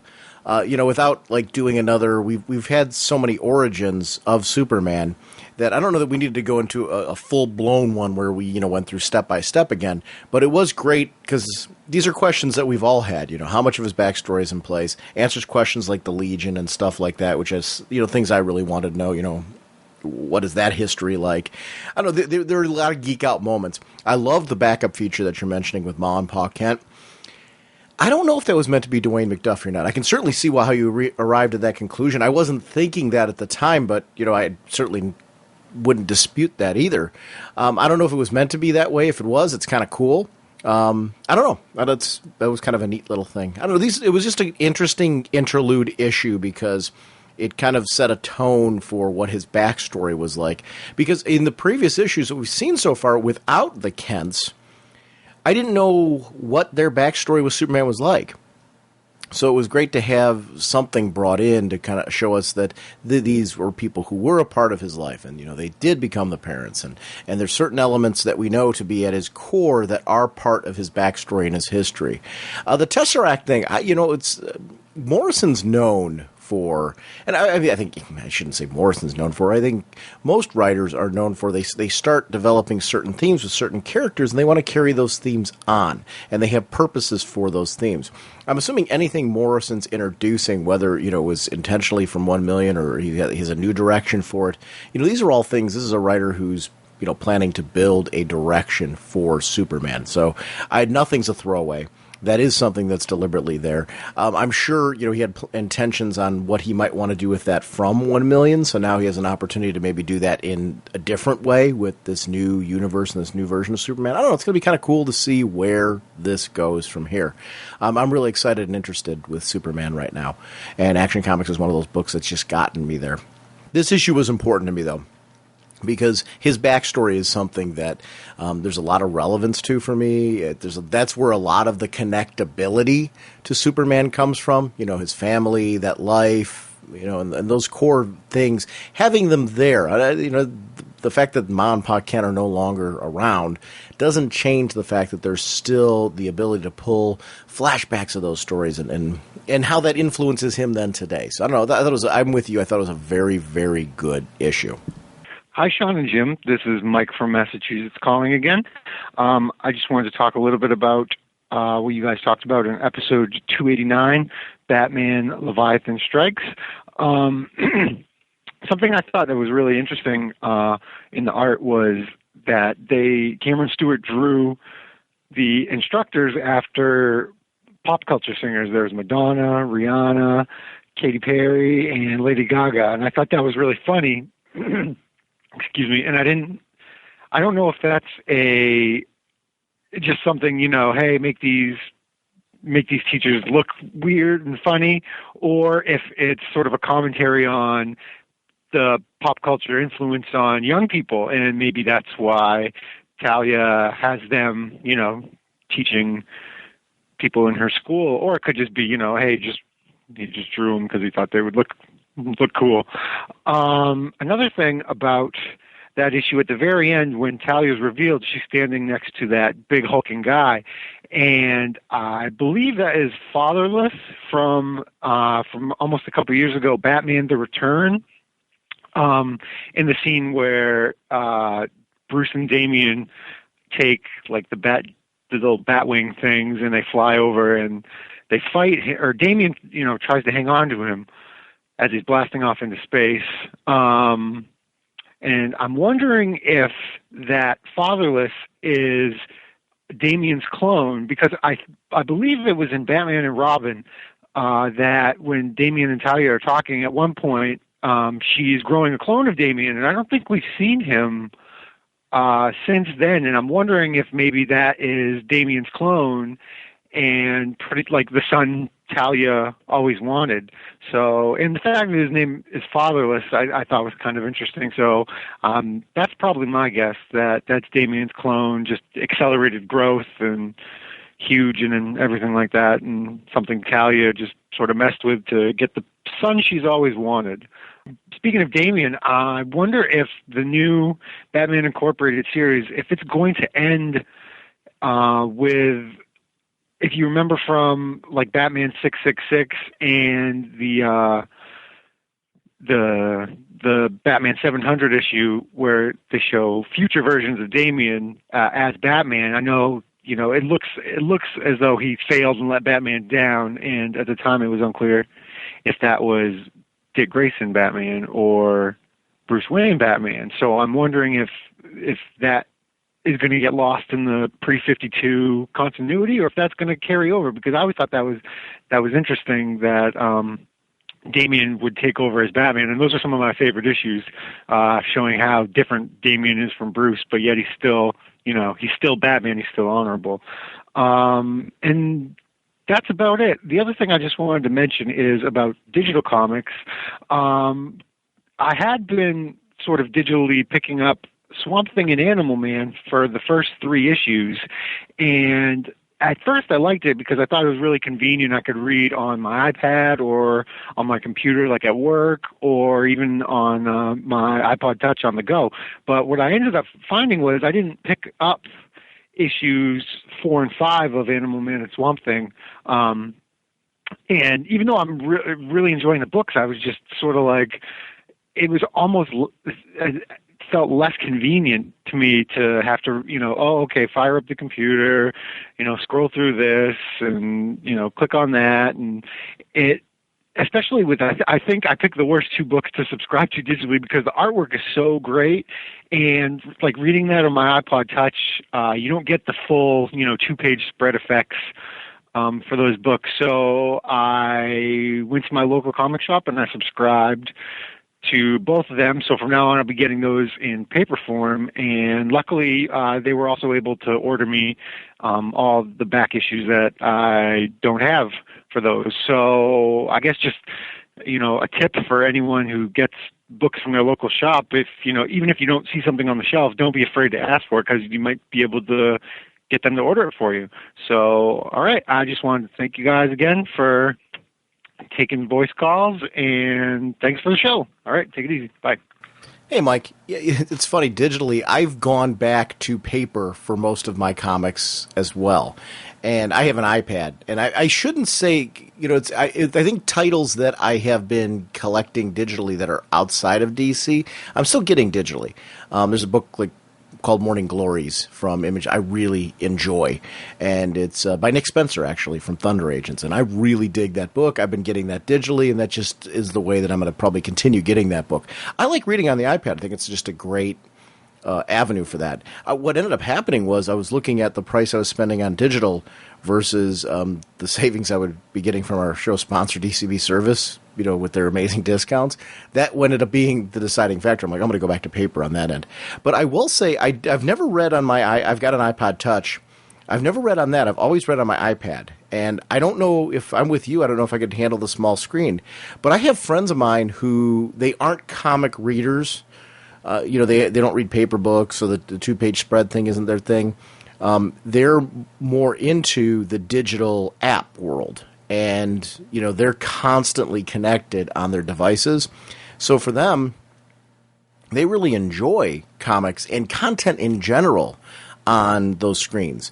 They have it's not an iPad Touch, but their phone has an app on it. It's an Android app, and they like viewing stuff that way. And their screen's bigger than my iPod Touch. So it isn't the size of the iPad, but it's a little bit of a bigger footprint. They like the zoom in feature and things like that. So that's not really a way I would read it, but I like that this content's available in different delivery methods. I've never thought that digital's goal should be to entice traditional comic fans. Now, and let me clarify that. I think traditional comic fans like you and me, I think there is something there for us. But I think really for digital to be a success, it should appeal to, the lapsed fan. It should appeal to the fan who maybe has walked away from comics, maybe the fan who is interested in comic book properties from film and from video games like Arkham City and things like that, who maybe has never read comics before, and that digital medium, and kids. I think that kids are a logical choice for the digital approach, because I've got kids in my classroom, in the third grade classroom I teach, that they got Kindles and they're bringing those to school, and they got Kindle Fires. I'm talking about the regular Kindles for books, and they love reading books on that, and then Kindle Fires, to be able to read things digitally on that, and I don't know. So I'm seeing a lot more of these devices in the hands of kids, and I think looking to the future, there's going to be more and more of an audience as they get closer to our age, and I think that is going to be a different delivery method. So I think what we're seeing right now is just really the beginning of the direction that these things are going to be going in, and not in a replacement end of, is it going to be replaced from paper and stuff like that. I'm not a big worrier about stuff like that. The only way that's going to happen is if we aren't buying paper anymore. It is more of I think you need to be in a publishing method now that supports just different avenues of delivery. And I think it's great that they're available on these devices and things. I just think it's just something different. You make some great points about, first of all, Leviathan Strikes. It's funny. I've read that book multiple times now. Didn't catch the whole Singer thing when you were putting them there. Is it possible that was a pop culture reference to talk about the influence of pop culture on kids? Absolutely. I think that is definitely a possibility, or at least it's something that you're correct to interpret that way. I think there's a lot of things that we as fans interpret that are happening on there that maybe was a happy accident. I mean, we've had writers and artists on here who have said, hey, no, that wasn't the intention, but they were thrilled that we've taken it to that direction. So I don't know. I think that type of stuff is, I think you're meant to be able to kind of play through some of those things in your head as you're going on through it and make your own direction on it. But I certainly, when you were saying it, I'm like, well, it makes a lot of sense to me. A lot of the stuff you were mentioning in 666 with Damien's future and things like that, that's why I'm kind of hoping Batman Inc. I'm very torn on this. I don't care if Batman Inc. takes place in the New 52, like if this new series somehow folds the rest of Grant Morrison's story into the New 52. But I'm also kind of excited about the fact that Leviathan Strikes was taking place in the previous universe, and there's a strong part of me that's hoping that Batman Inc. kind of takes place there. And this is kind of Morrison's chance to kind of wrap up and maybe, leave that piece that you're talking about with Damien in the future as kind of his epilogue to the whole thing. And maybe we'll see some of what you're saying. I don't know. I think there's a lot of years that Morrison's not going to get a chance to bring out into the open of where, he could have seen it leading to what happened with Damien.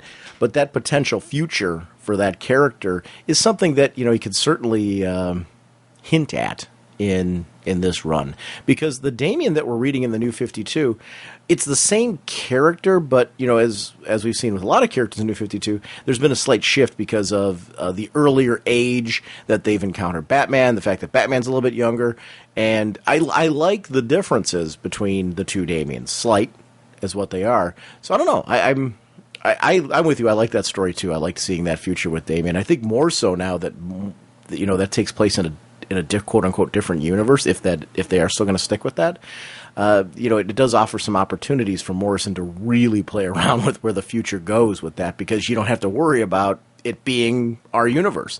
The New 52 universe really, gives him a chance to have full reign on where he wants to go direction wise. I'm excited for it. I don't know. It's kind of a cool thing. Thanks for the call. Hey guys, I just want to leave you a message and say you are insane. I love you guys. I've only been listening to you guys for about the last 3 or 4 months, but I love the fact that you guys get into the minutia that I never even come close to when I'm reading my comic books. And what that's done is made me really look harder at the comics that I'm reading.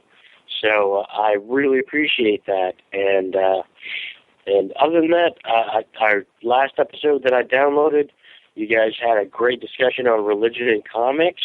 I thought that was amazing and very respectful, and I think you guys both really nailed it as far as my personal beliefs is. My beliefs are my beliefs, and, as long as your beliefs aren't hurting my beliefs, let's move along.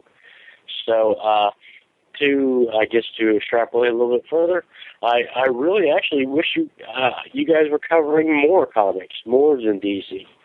But I know that even though you're not, you're doing a great job with the DC comics that you are, and you actually made me want to get back order the Resurrection Man. That actually now sounds like an incredible series. Hopefully it lives up to the discussion that you guys have had on it. Other than that, once again, I would like to thank you for what you're doing, and I will continue listening. Take care. Bye-bye. It's funny when you talk about that. There's a lot of times, I love this show. We've done it for 6 years, and actually 6 years in March. And there's times where there's that part of me that has a desire to like do a version 2 of Raging Bullets where we did cover more comics. But then when I start thinking about that, I'm like, well, I would love to cover more than just comics. I'd love to cover movies. I'd love to cover, TV shows, books, all kinds of, fun things like that, and video games and all that kind of fun stuff, and divide up the show in like segments that way. The problem would be, it's not really a problem. Who knows, maybe down the road I will do a show like that. But for right now, one of the things I really like doing the show is we get on those tangents because I think our show is so focused, on one set company. I think we're able to like tackle books in longer stretches and have those deep discussions. I mean, it's taken us a long time to get through the New 52, but one of the great things is with each book out of the 52, we've given that about a half an hour or more block to really kind of delve into what's going on in that title and where the title takes us. And a lot of times, like the religion discussion was one that we didn't expect to go where it did. I mean, I expected to bring it up and start chatting about it, but I didn't think we'd have like that deep discussion about it. And that only happens when you have the time to really devote to certain titles. So when we originally designed the show, if you look back at our first episode, we had one title on that was an independent. I meant to leave that block, and that was my original intention, was to leave that block for kind of anything and everything that we wanted to talk about and have one of those on every episode. If we did that, though, in all honesty, I think we would have lost. We would never head in the direction where we did right now, going on, to deep, in-depth tangents with titles like Resurrection Man. I mean, Resurrection Man's a title that I never read the first round of it. I'm really getting into it now. I'm hoping that intensity that I'm enjoying of it, as its build to this, continues, because it is a series that I'm really into right now. And if that continues, I'll be thrilled, because this will be another like kind of cult classic for me. Something that, I wish I had read more of. It is one of those books that I'm glad you're picking it up. And please, even if you like pick it up and you're like, you guys are nuts, this wasn't a series that I wanted to jump on, let me know. I don't care if people agree or disagree with this. I'm always fascinated by what people's opinions are of a book. So please feel free to call back and follow up on that and just say, hey, dude, this was a title for me and I liked it, or, I've wound up somewhere in the middle, or I didn't really care for it, because, that's always interesting to me as well. It's part of the, that's why I like voicemails, is this type of discussion. And yeah, we are insane. These discussions, though, are, when I sit around with my friends, and I remember in high school, my dad had a pool in the backyard. And I have friends of mine, we'd stay up till like 3 a.m. just having chats like this. Not just about comics, but film, TV shows, everything. So, whatever in the future I end up doing with Raging Bullets, even if it always stays all DC, it could very well do that, because, I'm having just a load of fun with what we're doing now. Or if we go to something where we can kind of just freeform talk about everything down the road, it will always be this style, because this is just the kind of thing I love to do. I like getting into that geeky kind of tangents that we all want to go into. I think that as fans, any one of us, you guys that listen to this, I think the people that listen to this show were looking for this type of thing. It's one of the reasons why I think it's great that there's so many different podcasts. I think that there's podcasts for everybody. And I think, I think our listening base is a lot of like-minded people who were looking for this type of thing. Doesn't mean you have to agree with everything we say, but you're looking for this type of geeky, insane, something's wrong with us discussion. Thanks for the comments, though. Really appreciate that. And like I said, I hope you like Resurrection Man. That is one of my hopes with the show, is that people can pick up titles and, kind of pick through our discussion and say, oh, that sounds like something I've been looking for. And, and also decide, well, okay, you guys might like that, but that just doesn't sound like my cup of tea. And I think even though, we talk about titles that we really enjoy on the show, I think, a person can be critical and make their own judgments on whether or not a title's for them on there. I mean, even you'll hear on this episode, Jim and I are in different places on some of these books. Where I'm thoroughly enjoying something that he's kind of so on, and he's thoroughly enjoying something that I'm just kind of, building towards. So that's kind of part of the fun of covering, I think, 52 books is you're going to get in different places from time to time. Could you just once say, let's get in the car? Is that so hard? Jim, our next review is going to be of Static Shock number 5.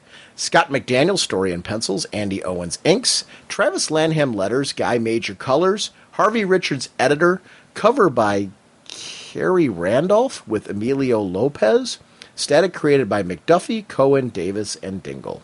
And apologize if I did any name butchering there. This is another one of those titles that, it is funny how the first start off with Static, I was a fan of the cartoon. I saw episodes of the cartoon. That's really been my entry point into Static. We've seen Static appear on Teen Titans recently. That's been a little bit more of my entry point to him. And then the One Shot. This is a character who I've gotten to know and enjoy over time, more outside of comics than in. And now getting a chance to read him, one of the things I've really enjoyed about this title has been the kind of focus on how do you protect a teenage boy who's a superhero, who, granted, his mask it hides certain things, but especially with his hairstyle and stuff like that, it's only going to hide so much. I love Hardware's relationship with Static and how it's clear he's been sort of erased. He's under the radar.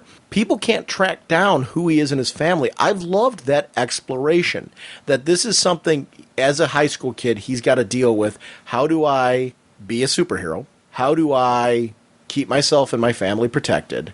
But then you've got all these crazy things going on with how did he get his powers? What is the relationship of that with what's going on with his sister who's been cloned? Yet, here's the problem.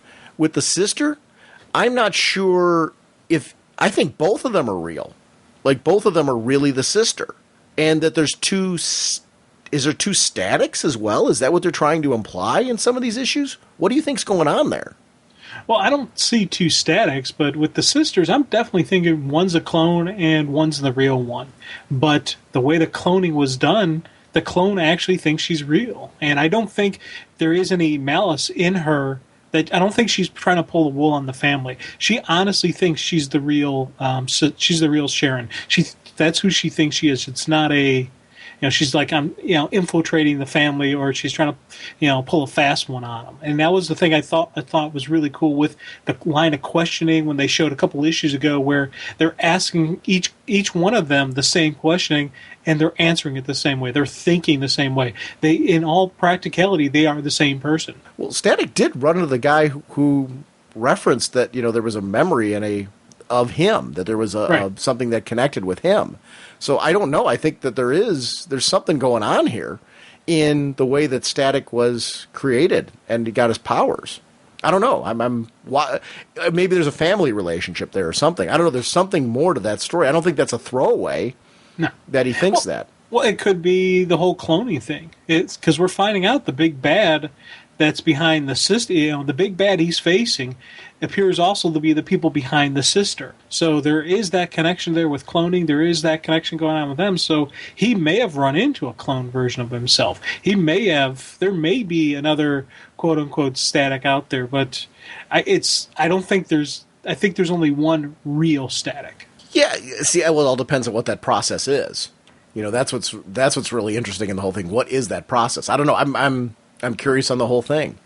This is a story that, as it's going on, I'm getting into. What do you think of this book? I guess we haven't really talked about that.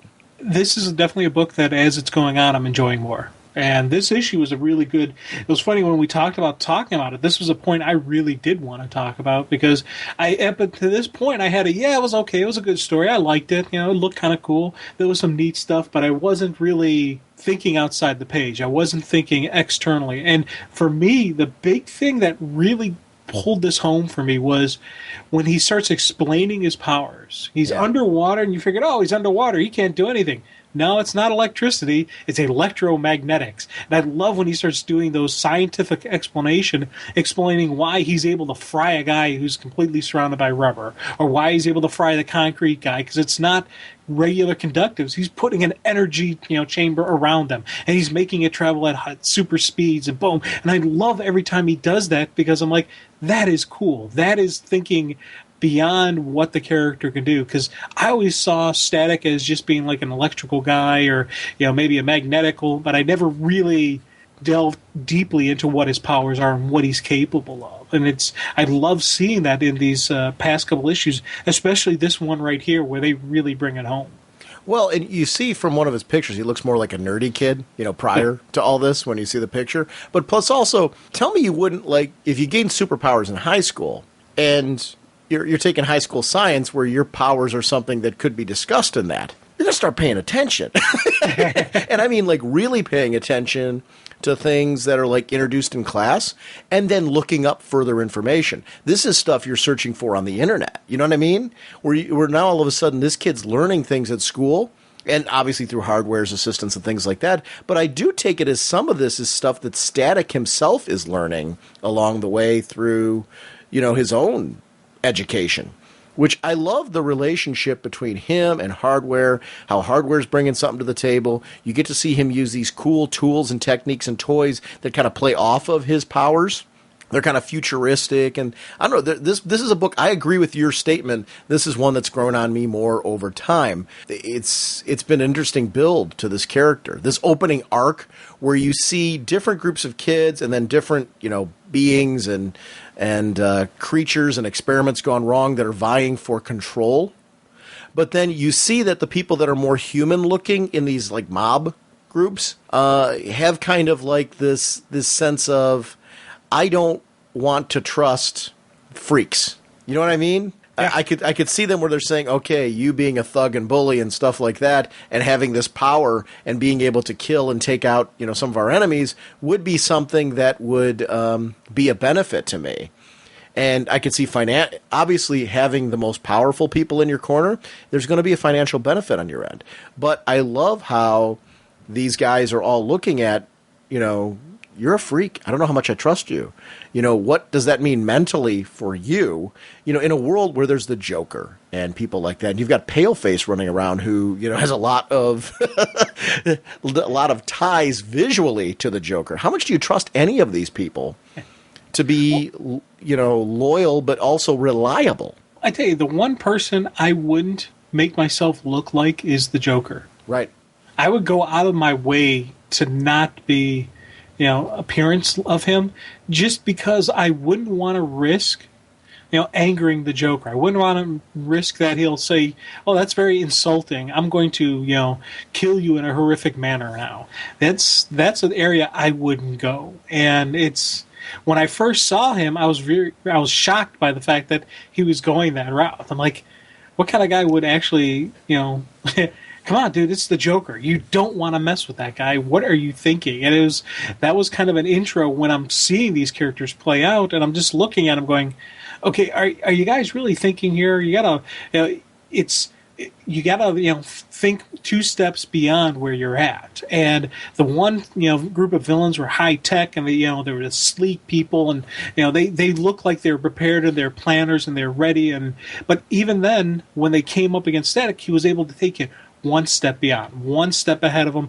There was that improvisation that he was doing, and it was a really cool battle going back and forth. Then you go to the Freaks, who had a completely different plan of attack, who had a different way of approaching it. So I really like the duality of the two different villains he was up against at various points in time. And then in this issue, boom, everything comes together. Yeah. And it was a nice melting pot. Yeah.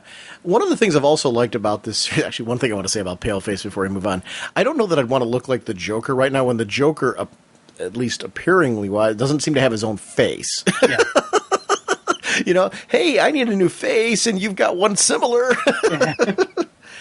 Thanks for the loan. Joker's never alone. I like with Frida, you've got this kid who's moved from Dakota, and you see that like this is affecting him. He's in this new status quo. He's got to fit into this new area. He's fitting into New York with everything that's going on in New York and trying to find his role in place here. I love seeing, though, that he still has those connections back there, that this Frida is somebody who's a confidant, knows what's going on, with him, and he would still contact her and still have these feelings for her, this need to confide in her. You don't see that very often. Usually when a character gets a new status quo, it's like new supporting cast, forget the old one, or the old one moves along with you. You know what I mean?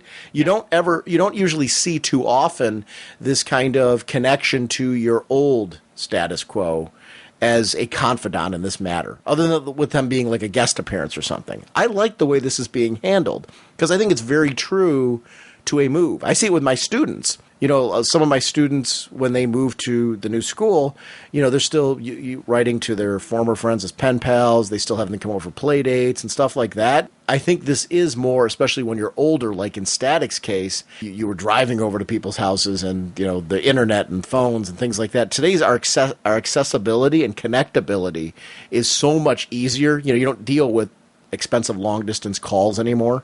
You have things like Skype, and internet phone service and unlimited plans to be able to connect to somebody. You don't have to give up friendships. I like that. I don't know. It was something that was a distinction that I'm used to. When the status quo changes, your supporting cast doesn't. You don't see that. I don't know. I thought it was something that was a unique approach and gave this book a different feel. I like the artwork a lot of Scott McDaniel. I've always been a fan of his. I liked his Nightwing stuff a great deal. I liked his time when he was working on the Batman books. He's an artist who I've always enjoyed. So I like his storytelling skills, and it really works here in the Static universe. It's an interesting book. Yeah, it was funny because I was curious.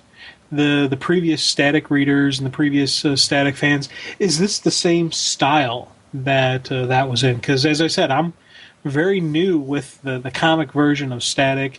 I had a brief introduction in the TV show, and then just the recent stuff with him is where I go. That's about how deep I go with him. And because I enjoyed this style. I enjoy the look of it. This is kind of that, that broad category that I have where it's, I call it classic comic book with a modern, twist to it. And this is a good visual description for me of this style. So this is my kind of the style I like in a comic, and I always wondered if this was similar to past looks or if this is a new or a different look for the guy. It's funny you're putting in these style categories. I guess I'm more simplistic on this. This is Scott McDaniel's art, and I really enjoy his artwork. I'm a fan of Scott McDaniel, so I'm excited to see him working on this title and seeing him with this character. I know it's a cool take on it. The costume's definitely been revitalized, obviously, for the new DC. And I like the costume. I've seen issues of the old Static. I don't know. It's funny for me. Anytime a new artist takes on a character, I guess one of the things I enjoy when a new artist takes on a character is the fact that they put their own stamp on it, their own style. I think there's certain core values, like we always mention in the writing of the character, that I think you have to nail. But I think as far as styling choices go, I think the biggest mistake is to try too hard to be somebody else.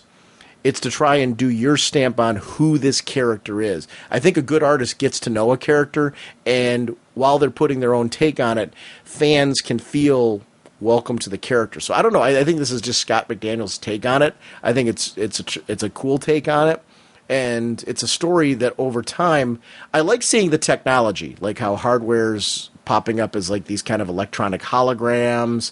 You're really... I think it's an important thing in the news DC is that tech looks like new tech, like cool tech. It doesn't look like out-of-date tech, if that makes sense, because they have a great deal of freedom to create new things and to really wow us, which I think is, in this day and age where we have touchscreens and technology that pops up in front of our face, you need to see stuff like this. It's especially when you got a guy like Hardware who's supposed to be cutting edge like this. It shouldn't look like technology where you're like, oh my gosh, is that so out of date? This is like Cyborg with Cyborg's new upgrades and stuff like that. We see the new version of Cyborg in Justice League and more of his use. Cyborg should look like a modern cybernetic human being. Like those. I want to be wowed by Cyborg. if that makes sense. So this is something technology-wise moving forward with DC. I want to see more of this kind of stuff that I'm seeing with Static. Like, I wanted to get on that like hoverboard thing that he's doing and fly around because that looks like fun. Yeah. And I think that's something that's really been important to me, not just in Static, but in a lot of titles. I love the way that like these platforms are able to disassemble and form different shapes. We got to see him use them kind of like as stepping stones and things like that. It's not just stuck in a one board shape. Yeah, again, it's the reconfiguring, the improvise, the adapting. I like that about what I'm seeing in the different fight sequence with him. But we had a couple of the past issues where part of him got destroyed and he's only got the one, and there was some neat stuff going on with that, and there was some stuff that I didn't think. It kind of caught me off guard. I was like, oh yeah, it would make sense you'd be able to shift some stuff around. Now here's my question with Sharon, and I actually love seeing the Q technology, on the tablet. Yeah. But do you think there was a reason on which Sharon was taken? You know what I mean? You see like one taken and not the other one? And how does a family explain that? Well, that the daughter is missing. But then what about the other one? Well, they're passing them off as twins. Okay. So, but aren't they both called Sharon? What? Aren't they both called Sharon? Do you follow me? Yeah, I follow you, but I thought they... Did they establish a name for the other one? Did I miss that? I thought they did. I thought they went with the middle name for one of them. I guess I don't remember. I could have swore I read that in one of the past issues. Weren't they both saying that they were Sharon? Like, wouldn't that be one admitting that they're not the real Sharon then? Because they weren't... I never saw them, like, kind of concede that one was Sharon and one wasn't. You know what I mean? Right. But that might be the way the parents are handling it, though. You might be right. I don't remember that. I'm not saying you're wrong. I'm kind of looking here right now. I don't see. I know. It's interesting with the two kids, with the two Sharons. Why was one chosen? Do you think there was a reason one was chosen over the other, or is it just random luck? I think it was just random luck. Because, and you look at it when the big bad is giving Mr. Toad the order to go get him. He says, Tan, bring me one of the Lindbergh babies with full security. He didn't say, bring me the clone, bring me this. He said, bring me one of them. And they're doing this as a test to see if Static's still alive. So to me, I think they just went in. It was a smash and grab. The first one they saw is the one who it was kind of an unlucky lotto situation where, guess what, it's you. Yeah, I guess I'm wondering what is the relationship between the two of them, if any. Are they tried and true equals? Did one come from the other?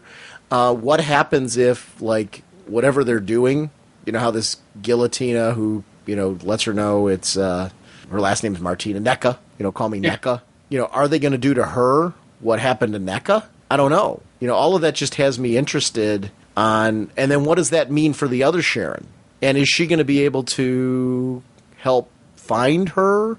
I guess I'm just wondering what the relationship is between the two. Because they don't know what's going on. I like that because I feel like as a fan, I'm interested in knowing more about those two and what's going on with them. I think that's really important in this series at this stage is, do I care not only about Static, but do I care about his family? Do I want to follow the supporting cast? I'm insanely interested in Frida, the old girlfriend, just because I think that's an interesting little twist that's a confidant that's kind of not around, and yet they've had this history together, that Static had a life as Static beforehand from when he was, in Dakota. I know there were just tiny details, and I loved his base of operations, and that the people think he's some kind of delinquent.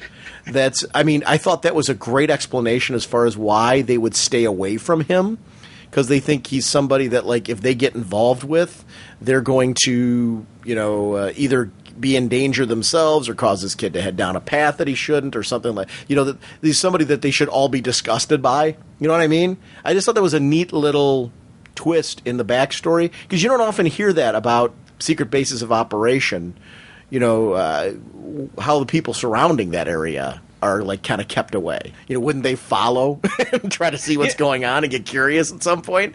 But that's already been handled by hardware. And I love how that backstory was kind of in place. It's a clever backstory. Yeah, it's, again, you got to have these little extra bits in the story to show why they're protecting. They did some tweaking to DNA matchings, because earlier on when they're showing that, they said Static doesn't have a civilian identity. They actually have Virgil and him up side by side, DNA matches, samples from each of them, and they don't match up. So either they've actually altered Static's DNA in the process, or hardware's done something to tweak with what's out there for Virgil. Yeah, I don't know. I find that whole thing interesting because to me, it's what makes this book unique over another title with a hero. It's a great example. I'm really enjoying Blue Beetle right now. 2 kids with superpowers dealing with their world, and their family and their friends and stuff like that. What makes this book different? And, we've outlined a lot of things with the way Static's supporting cast is working and their relationship and stuff like that makes this book different than Blue Beetle. I like that. I mean, it really makes it a fresh read. It's a different sort of character to follow. And that's really important to me when you're following a series like this, is what makes that book different. I don't know. I really thought this book has been done in a very clever way. I don't know how much of this is true to Static's backstory. As far as these extra little tidbits, I'm guessing some of this stuff has been previously established and some of it's new. Regardless of however, whatever is pulled from the past and what isn't, I think it's well handled. And I'm with you in the sense that, as we've mentioned previously, I hope that these titles have connected with previous fans. I wish this book was launched pre the New 52. Only because I think there was an opportunity to strike while the iron was hot with Static. And I wish that had been done, just because I'm sad to see this book canceled. And I think there was a time to launch this. And I'm not saying that for me, because I'm enjoying it and I want more of it. And I'm sad that this book is being canceled after 8 issues. And this is a character that I do want to see more of in the New 52. But I'm kind of, it's now with issue 5 and seeing this book kind of building where it is. This is another one where we picked this issue because we're having fun with it now. I really want to see more of this book. That's kind of the sad part about the way you and I have been picking titles. When we pick 3 that have been canceled, I'm like, wait, no, we just picked these books because we're into them. Yeah, I know. And the ending part where he's going after the bad guys, and you see Hardware saying, "Don't worry, backup's coming. We'll be there within the hour." He's not waiting. He's not slowing down. He's not hesitating. He's going full on at these guys, and I want to see that ramifications of it. Yes. The fact that he didn't wait for Hardware, the fact that he went on, he speared ahead. What's going to happen there? Is there going to be reprimand from Hardware? Is there going to be a cutoff of the tech? Could there be some punishment, some ramifications that come from not waiting? Yeah, I'm with you. And these are all things that are unique. I was glad to see Hardware brought in because it's another milestone character that was brought in. I don't know a whole lot about these characters. I've known them from crossovers and stuff like that. I've read an issue here and there of some of them. It was a line of comics that when it was out, I didn't have the budget for, but I heard good things. And I'm sad to see this character going. At least as a solo character going away. I'm hoping this character, because I liked him on Teen Titans, so I'm hoping this character pops up somewhere. Now, my question is, does the dad know the truth about him? Because obviously the mom doesn't. Because when he's running after they discover Sharon's been kidnapped, he's running out there, and the mom's like, no, and he gives the mom a cover story, but the dad's like, no, let him go, he's got to do this. Does the dad know the truth? I think it's more of a dad recognizing the male need to kind of do something, because we are like that. Like, we're not real good at sitting around and listening and waiting. I don't know about you. I get rambunctious. I got to feel like I'm doing something, like I'm a part of it. Otherwise, I don't feel like I do think it's like a macho. It's kind of stupid, but it is. It really is a part of the male gene. I think this need to make a show like you're doing something. Even though in this case, I don't think the dad's worried that he's going to get in trouble. I think the dad just recognizes this need. He's got to feel like he's out doing something. Let him go do it. Let him run. Let him do whatever he's doing, and all that. He'll come back when he calms down and gets a little more rational. I think it is a guy thing. I think we've all been there before, It's kind of an irrational guy thing. I don't know. That's just kind of my take on it. I don't take it that the dad knows. Now, would I care if we find out the dad did? No. Yeah. I really feel like Static's under the radar. Like, the family doesn't know. Hardware knows. Yeah. Frida knows. I think this is one of those characters that's managed to keep himself pretty secret. At least in this version. I don't know what it was like in the past for him, but at least in this version he managed to. That's kind of one of the interesting things is how much of Static's backstory is in place. The basics, all of it, some of it. I think that's kind of important in the New 52. I like that creators don't feel like they have to take every little single bit of a character's backstory. I get so torn off of the idea of, do we need everything laid out in some kind of history of the DC universe, or do we just need to let creators use what they need to and establish new continuities for these characters as they go along? And I'm kind of falling in the column B right now. Let these creators establish new continuities as they go along, because I think we discover them when the creator's ready for us to know. And if a new creative team comes on, it gives them the freedom to not be stuck to, all that history. They can kind of, take it in their own direction. Let us discover new things along the way. I don't know. I find there's an interesting balance in that. I don't know. This is another book I'm kind of sad is going. Yeah. It's a book that, as time has gone on, I'm getting more into it, and so I have to say goodbye. 3 more issues, though. We get to... we still get 3 more, and I'm hoping we get some explanation, because I don't want to just be in a complete empty and not know exactly what happened. That's why I think there comes a point where they've got to tell these creators, and I think that's why these titles are on these 8-issue cycles, Jim. I think what happened was, when they were planning this out, they were saying, we've got to give the creative team enough notice that they need to wrap everything up by issue 8 for just a lot of what you and I are concerned about. I'm going to be curious to see how satisfying those endings are. Or maybe, they're letting certain creators know, hey, your character's going to be transitioning to here, so you need to know that as you're kind of going in this direction. I'm very curious. I would love to know. Part of me wants to know the behind the scenes, and another part of me is kind of like, no, I just want to read the satisfying story. And I hope that these books have satisfying endings, because I think that's really important. Because a critical key here is whether you end the book in 8 issues or 12 issues or 36 issues, whatever. By the end of issue 8, you've got to make people feel like, hey, if I'm trying a new DC book, and they're going to give me an 8-issue run of this title, I want to feel like those were 8 worthwhile issues, not that things were left dangling. So the next 3 issues on these titles in particular are critical. Whether we do a cover-to-cover or not of those titles, Jim, I do think we need to revisit these 6 books, maybe in like a more of a Speeding Bullet style segment, to talk about the endings of them and how satisfying we thought they were. You know what I mean? Definitely. Because this will be our first chance to see how DC's handling cancellation of titles, because I think that's pretty critical. I think it's important to take care of your fans that have been following these books.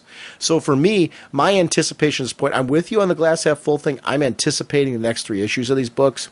I think for me, for this to be a success, they have to, every time they change up titles, you have to show fans, we understand you're going to be frustrated that your title's being canceled, but we also care about you, we value you as a customer, and we're going to make sure you're going to have a satisfying ending to whatever title you've been reading. So that way, the next month when these new titles come on, you're going to be this fan coming off of losing your title, but maybe you'll pick up one of these new ones because you felt like, hey, they did me a solid. They gave me a satisfying ending. So I think the endings of these books in particular are critical to show that you care about these fans. Because there's people like us, listening who, whether they're reading all 6 of these books or they're reading 1, they're a Mr. Terrific fan, they're a Hawk and Dove fan, whatever, title you're reading, Blackhawks, whatever. You need to know that your book's going to wrap up nicely and that, that matters. Because we're a consumer of their products. So I don't know. That's kind of what I'm looking for in the ending of these is satisfaction. Good stuff. He did just thank me, right? Indeed, he did, sir. Weird. Jim, I love that you're doing this book. Just because the way the creative team is introduced in this particular title, OMAC number 5. So go for it, buddy. Well, OMAC number 5, as you said, it's story and art by Undead, Dan DiDio, Monster Man, Jeff Lemire, and Creature, Keith Giffen. Inks by Stitches, Scott Koblish. Colors by Electrified Hi-Fi, with letters by Transylvanian Travis Lanham. Edits by Patchwork Harvey Richards. And, of course, OMAC was created by Jack the King Kirby. Now, I knew who OMAC was before this. I don't think you owe any apologies for that one, by the way. I think you did pretty good. And I wasn't sure if you were going to do the whole introductions and everything. You did a good job. It was funny. We were going to talk about OMAC last month with issue 4. We were both gung-ho to talk about this. But then I heard about the crossover. So I'm like, well, let's wait till issue 5, and it'd be fun to talk, because we haven't talked about Frankenstein yet either. It'd be fun to talk about both of these books through the crossover and just see how these creative teams are handling this one. This is a book, and I didn't talk about it earlier. I'm sad this is being canceled because I've enjoyed this one. I enjoy, it's kind of a nice homage to Jack Kirby, while at the same time, again, taking a concept and modernizing it. I knew the premise behind OMAC. I've seen OMAC before through crossovers, through different books and things like that. I knew who the character was. Other than that, I really didn't know much about OMAC. But besides OMAC, this really introduced a lot of characters that you and I were fond of. I've loved Shade, Father Time, Max Lord. Yeah.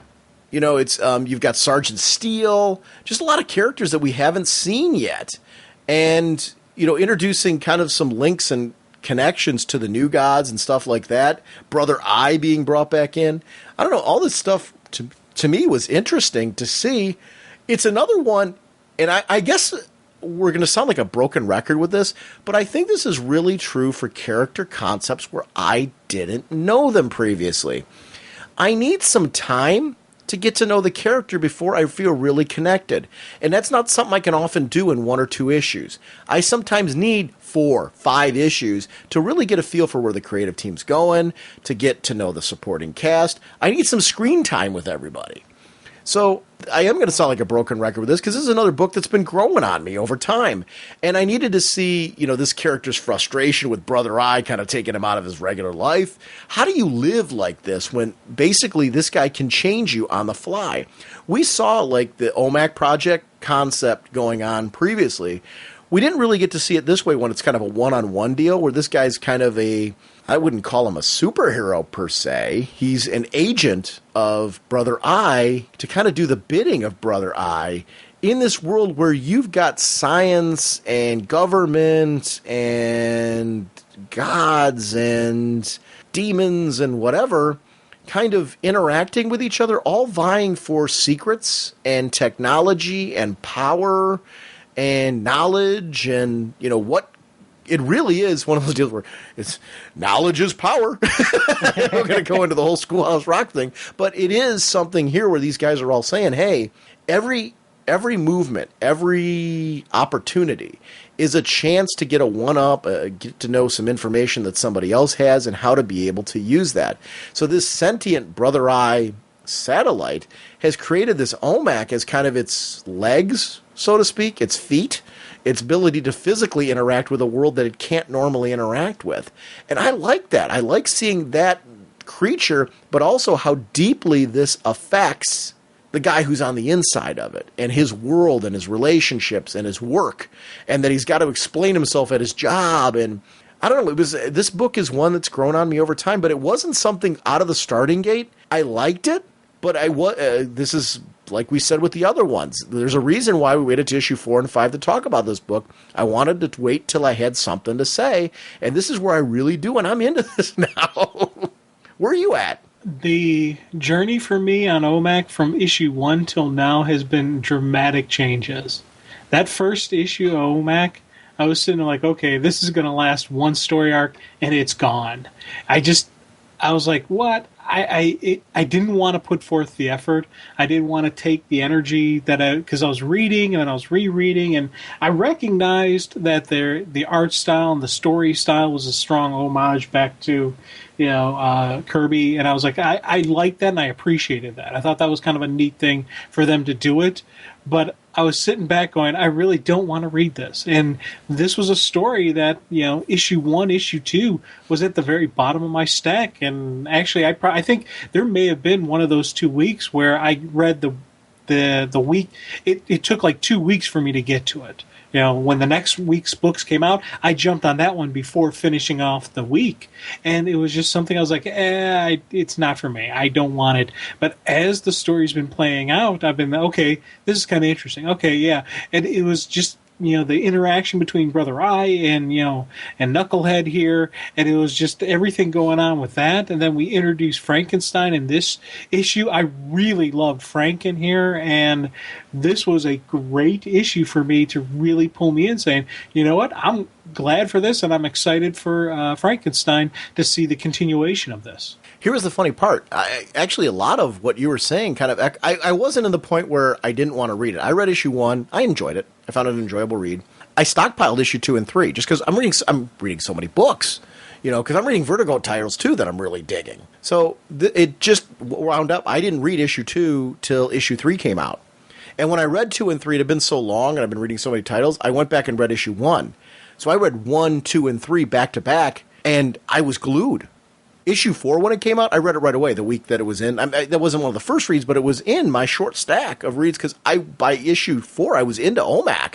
I really wanted, because we talked about discussing issue 4 on the show. And the only reason why I waited, I was like, oh, wait, they got this cool crossover coming up with Frankenstein. I kind of want to read that. So, and I thought that would be kind of a fun way to introduce both characters, seeing as we hadn't gotten to them. That was the only reason we waited for issue 5. Were you in that boat, though, or did you want to discuss issue 4 like when it hit? Not probably as excited as you were. I would have talked about it and I would have said, yeah, it's that conversation would have been, it's growing on me. I'm starting to get the groove, but I'm not in the same excited place you are. That would have been that conversation for issue 4. Issue 5, I'm just as excited as you are. Well, probably a little bit less because I think you got a stronger connection to them, but it's still, I am excited to talk about it. I was excited to read it.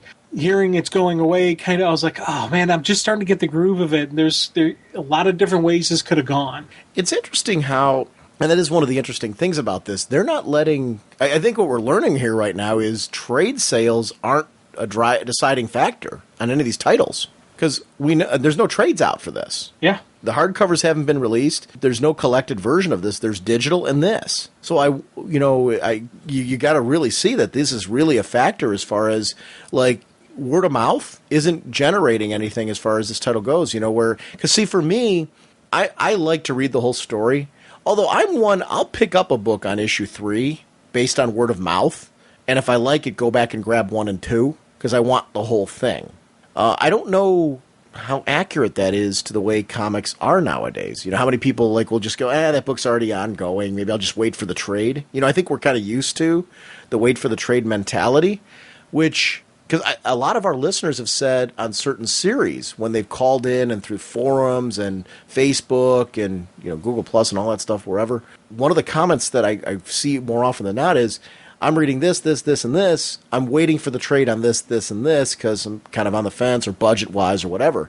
So I'm surprised that some of these titles weren't given the opportunity to go to trade to see if there was an audience for it that way.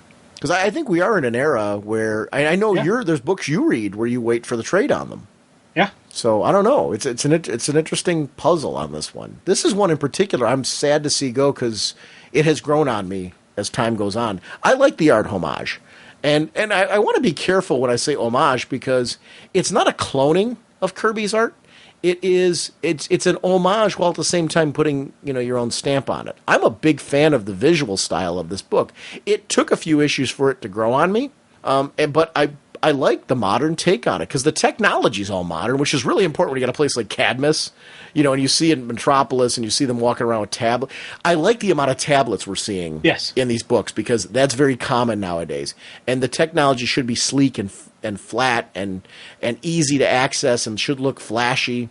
And that's something that I thought was really important when we see him being lectured and stuff like that. The visuals around there should look like a modern-day scientific place with technology. This is something, in most of your places now, tablets are just a very inexpensive way to have internet access on the go versus having a computer and a laptop and all that other stuff anymore. That could be your main connection. A lot of people are going to tablets as their main connection to the world. So it's kind of cool to see that type of thing. I love seeing him reprimanded, though, and just how, this is a guy who just has to be depressed and trying to find a way to reason with this brother. He's reached the point in this issue where he's saying, look, we need to find an agreement here between the two of us. There has to be a way where this is going to happen. I understand what you're saying, here I need to play ball with you, because he was defiant with OMAC before. And OMAC kind of showed him what's what. I like the sewer bit, which we didn't get a chance to talk about. That was an issue where we finally got to see him say, okay, I've learned that if I'm not able to be reached by the satellite, he can't force me to OMActivate. It's but by the same token, if I'm being attacked in that sewer, I also can't OMActivate. Yeah. So he's kind of started to appreciate a little bit of what Brother Eye brings to the table. But that's still a tentative relationship at this point. It's growing, but it's tentative. Well, even in human form, he still has the OMAC signature. So everything that can trace that and track that, and that was the thing I really digged about him going down in, when he was down in the subways, when he was down in the sewers, that they were able to trace it to him. And him as a guy, he's standing there and like, there's the OMAC. He's like, no, OMAC's not here. It's just me. Well, it's that same connection. Frank had that same thing where Frank looked at this, saw the little guy, but saw the OMAC signature and said, that's OMAC. I thought that's a really neat thing because, one, it can be a little bit dangerous for him because he's going around as, if he's not in superpowered mode, he's definitely can be put in harm's way. But what would happen if him as a human gets hurt or him as a human gets killed? What will happen to OMAC? What will Brother Eye do then? When we see the change by the hot dog vendor, I really like how DC's been playing around with, letting the artists play around with the way changes look. I like that visual kind of technical style of it. I love that this clearly is OMAC. If you look back at the old ones with the old mohawk and everything like that, it's got enough of a connection to that you can appreciate what they're doing here, but yet it looks today. It looks a little more modern. It's got a little bit more of a techie Finn style to it and stuff like that. I love the visual flow of it during combat. How it doesn't stay stationary. I think those were tiny details that, like, seeing the way the environment and the shifting and wind and, just various battle sequences keep that, because it's like a cape. In many ways in the way that it interacts. And those type of details versus it staying static and in one place were things that I appreciated. It was, I was actually finding myself in one of my read-throughs going through and enjoying the artwork, but also seeing the way the fin was flowing based on the action and sequences that were going on around it. I like tiny details like that. Yeah. Well, and just the physical flow and just that physical motion that we're getting in this fight sequence between the two of them was something that I really digged and really appreciated. I like it when I can kind of, as I'm reading the book, it almost has that motion to me. And you can kind of get beyond just a physical paper in front of you, and you can sort of see it playing out as if it was playing out on the big screen or if it was actually a TV show, movie, or whatnot. I like Frankenstein in this. It's kind of a neat way that you bring these characters in, you get to know more about each other and how they interact. This is where crossovers work for me. It's, again, not a company-wide crossover. It's something where a few creators got together and said, hey, let's do this. It's with the group running, Shade running what's going on with Frankenstein, it makes sense that these are agencies that are going to eventually interact, eventually get curious about each other, or eventually owe each other favors and have to be called in these moments. So you're dealing with multiple different agencies here that are intersecting at this point. And I love how that, it feels very organic. It feels very much real to the world. When these books separate after this event, it's very clear they'll go back to the way that they were operating, but that there would be after effects of their meeting that would then affect both titles in a way that's organic, not forced. It doesn't derail what the creators are doing, yet adds something to both books and adds something to the world at large. This is really a cool use of a crossover. This is what you should do. Don't force it. Let creators decide when this is going to happen. I do like that we're not getting a big company-wide crossover right now. Now, I like those big events and stuff. So I'm into that, and I do want to eventually see DC do one. But right now, when you're introducing characters, this feels more real world, that they would meet this way. I don't think we get to see these as much anymore. Just done for the sake of, hey, this kind of makes sense right now with where these characters are at, that somebody's going to get curious from Shade. I mean, this makes sense. It's a good story that, feels natural. And I love that, both of these characters are feeling each other out. I love that Brother Eye is using this fight for more than just, can OMAC take out Frankenstein? No, this is bringing Shade to a place where, hey, I can trace where they're at. I can access their software. And, I'm going to learn what Shade knows. And how can I use that in the future? Will it be for future OMAC upgrades? Will it be for future plans? What are Brother Eye's plans? And those are things that over time I want to learn. What does Brother Eye intend to do? Because we've seen a Brother Eye that's not so benevolent before. This one seems to be one that's kind of got his own agenda that seems to be positive. But what happens when Brother Eye's agenda and humanity OMAC, are at opposite ends? Yeah, if that happens. And I'm going to say that probably has a very good chance of happening, just because once you get to a certain level of just that growth and just understanding and just where he is, I think he's going to have that same conclusion they had before, where the biggest problem against humanity is the humans. Or is OMAC going to teach him something new? Because this isn't the spy satellite that Batman set up there. Remember, this is a different story. Right. This is a different Brother Eye. That's what's going to be an interesting part to it. I agree. That's not disputing you. I agree with what you're saying, that's a possibility. But what if OMAC has a different, effect on Brother Eye, where maybe they have more of, OMAC has more sentience, OMAC has more control. There's more of a true partnership that gets developed here than this kind of I'm holding OMAC over your head kind of thing that we're seeing right now, which is another option.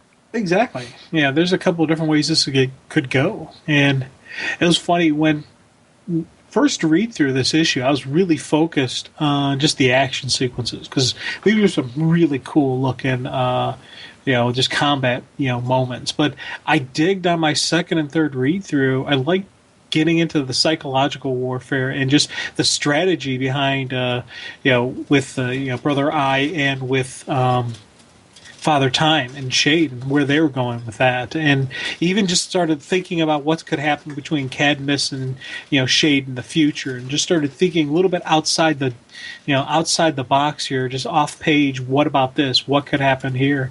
Maybe we'll see this, and it's a statement of my growth and acceptance and just enjoyment of the book that I've had, that I'm starting to see this stuff off page. This is a title I would recommend to people. If you haven't been picking this one up, definitely check it out. I mean, a lot of these, interesting titles, if you're like, I don't know if I can budget-wise fit it in, but I'm interested in the concept.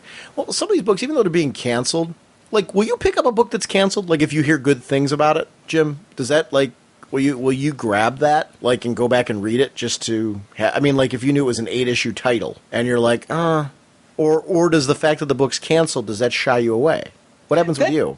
That kind of shies me away, but it shies me away to pick up trades and to pick up that. I would pick up in a trade. I would get it that way instead of going after the individual issues. Now, if there was no trade done for it and I could only get it in individual issues, then depending on what I heard, is I would go after it. I would look at it like a limited series. Now, if it was that's only 8 to 12 issues. Now, once we start getting beyond that, that's when I would really thinking about whether I want to go back and pick it up or not. There's been some cases where I have gone back and after a series was completely over, picked it up and enjoyed it and read it and thought this was a cool story and I'm digging this. But I don't know, if I wasn't getting if I wasn't getting this in the New 52, I don't know if I would go back knowing that it's canceled. That's a tough thing for me to say. I can't say 100% that I would go back and get it if I wasn't.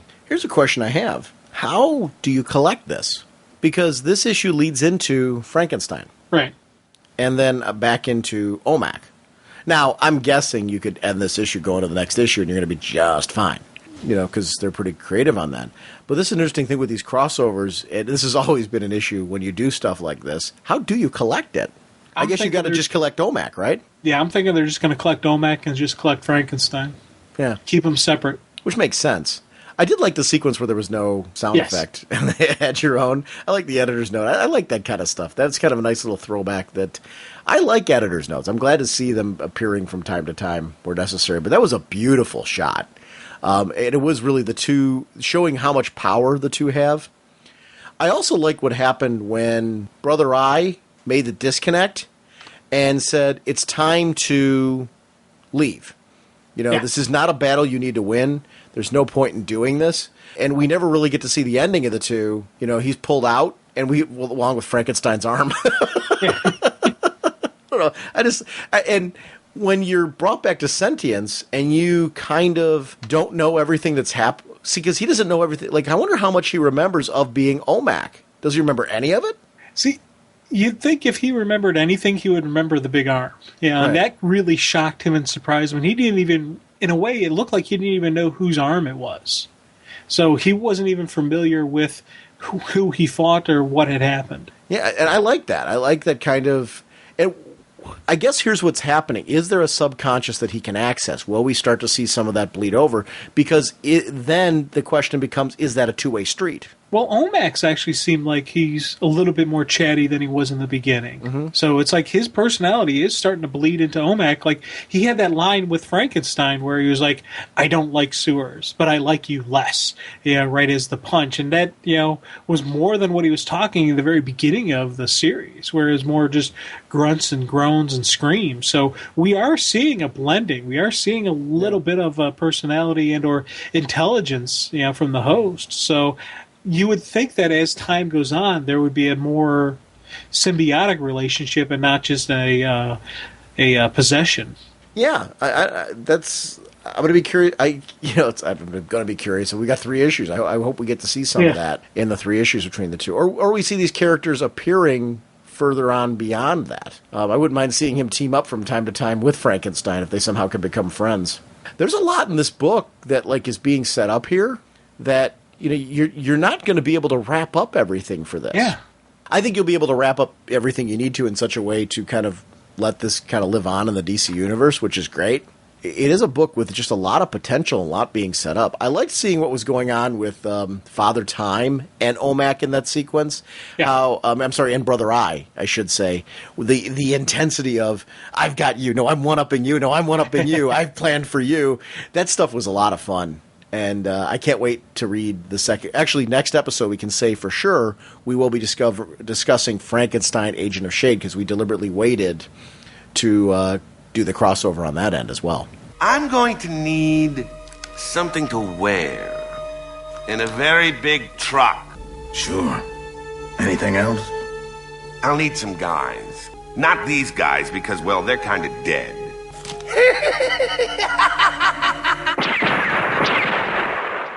Hey, Jim and Sean, it's Myron Rumsey. I'm giving you a quick voicemail. I haven't talked to you guys in a while, but I just wanted to give you some feedback on episode 290. I absolutely loved your conversation about Green Lantern New Guardians and Green Lantern number 4 and the Corps. Great conversation. I just got a cosign on what you're saying about the quality of the New Guardians book. As someone who is a dyed-in-wool Hal fan, what they're doing with that particular book is really making me appreciate Kyle as a character and how they've moved away from it looking like it was a random act to being something much more than that. So I really love the conversation you guys had, and I'm looking forward to the next episode. This was a great episode, guys. Keep up the awesome work. Thanks. Take care. I've been a fan of that since Hal's return, just to take it to the Hal end of it. I liked how they took the Parallax thing and took it in a new direction. It didn't contradict anything that came before with Parallax. It just took that story and added on to it, expanded it, took it in a direction that it wasn't originally intended. And I like that. And the idea of Kyle still being around, and now, them finding a new direction for Kyle, and really, like you said, adding some, he was chosen all along, and there's something more to him, and I like the new direction for this character. I think it's really important when you have multiple Earth Green Lanterns to have them all have some validity and a place and a role, and they've done a real great job of expanding each of the 4 of them. And I'd like to see more of where that direction goes. New Guardians is one of those books that I see. It's funny, with some of the New 52, I like the gradual build of some of these titles, where it's okay that the first couple issues, were kind of like prologues for me. Just kind of getting me into the story, introducing me to things. And when I say prologues, I got to be careful with that, because it makes it sound like there was nothing happening in those issues. There were things that definitely brought me to issue. Like when I read issue 1, there were things that brought me to issue 2. And I'm like, okay, this is a title I want to follow. But when I got to issue 2, and then finally like issue 3, issue 4, with a lot of these titles are where and New Guardians was one of those where by the time I hit that point, New Guardians for me just really knocked my socks off and I think it was because the build was different. I was already enjoying the other 2, and then this one kind of hit me with a 1-2 punch out of nowhere. Really enjoyed it. Loved the direction with Kyle, because I like Kyle Rayner. I think Kyle's a great character. I read most of his run, and it's great to see that character getting his due without being a hell clone, if that makes sense. And I think that's really an important distinction, because I think there's room for both characters, especially when you've got like this police squad, police corps, or military corps, whatever you want to view the Green Lantern Corps as being, space police. And I think it's really important to show that just like the real police, each one of those characters is going to bring their own unique personality, and because of that, the story is going to be drastically different.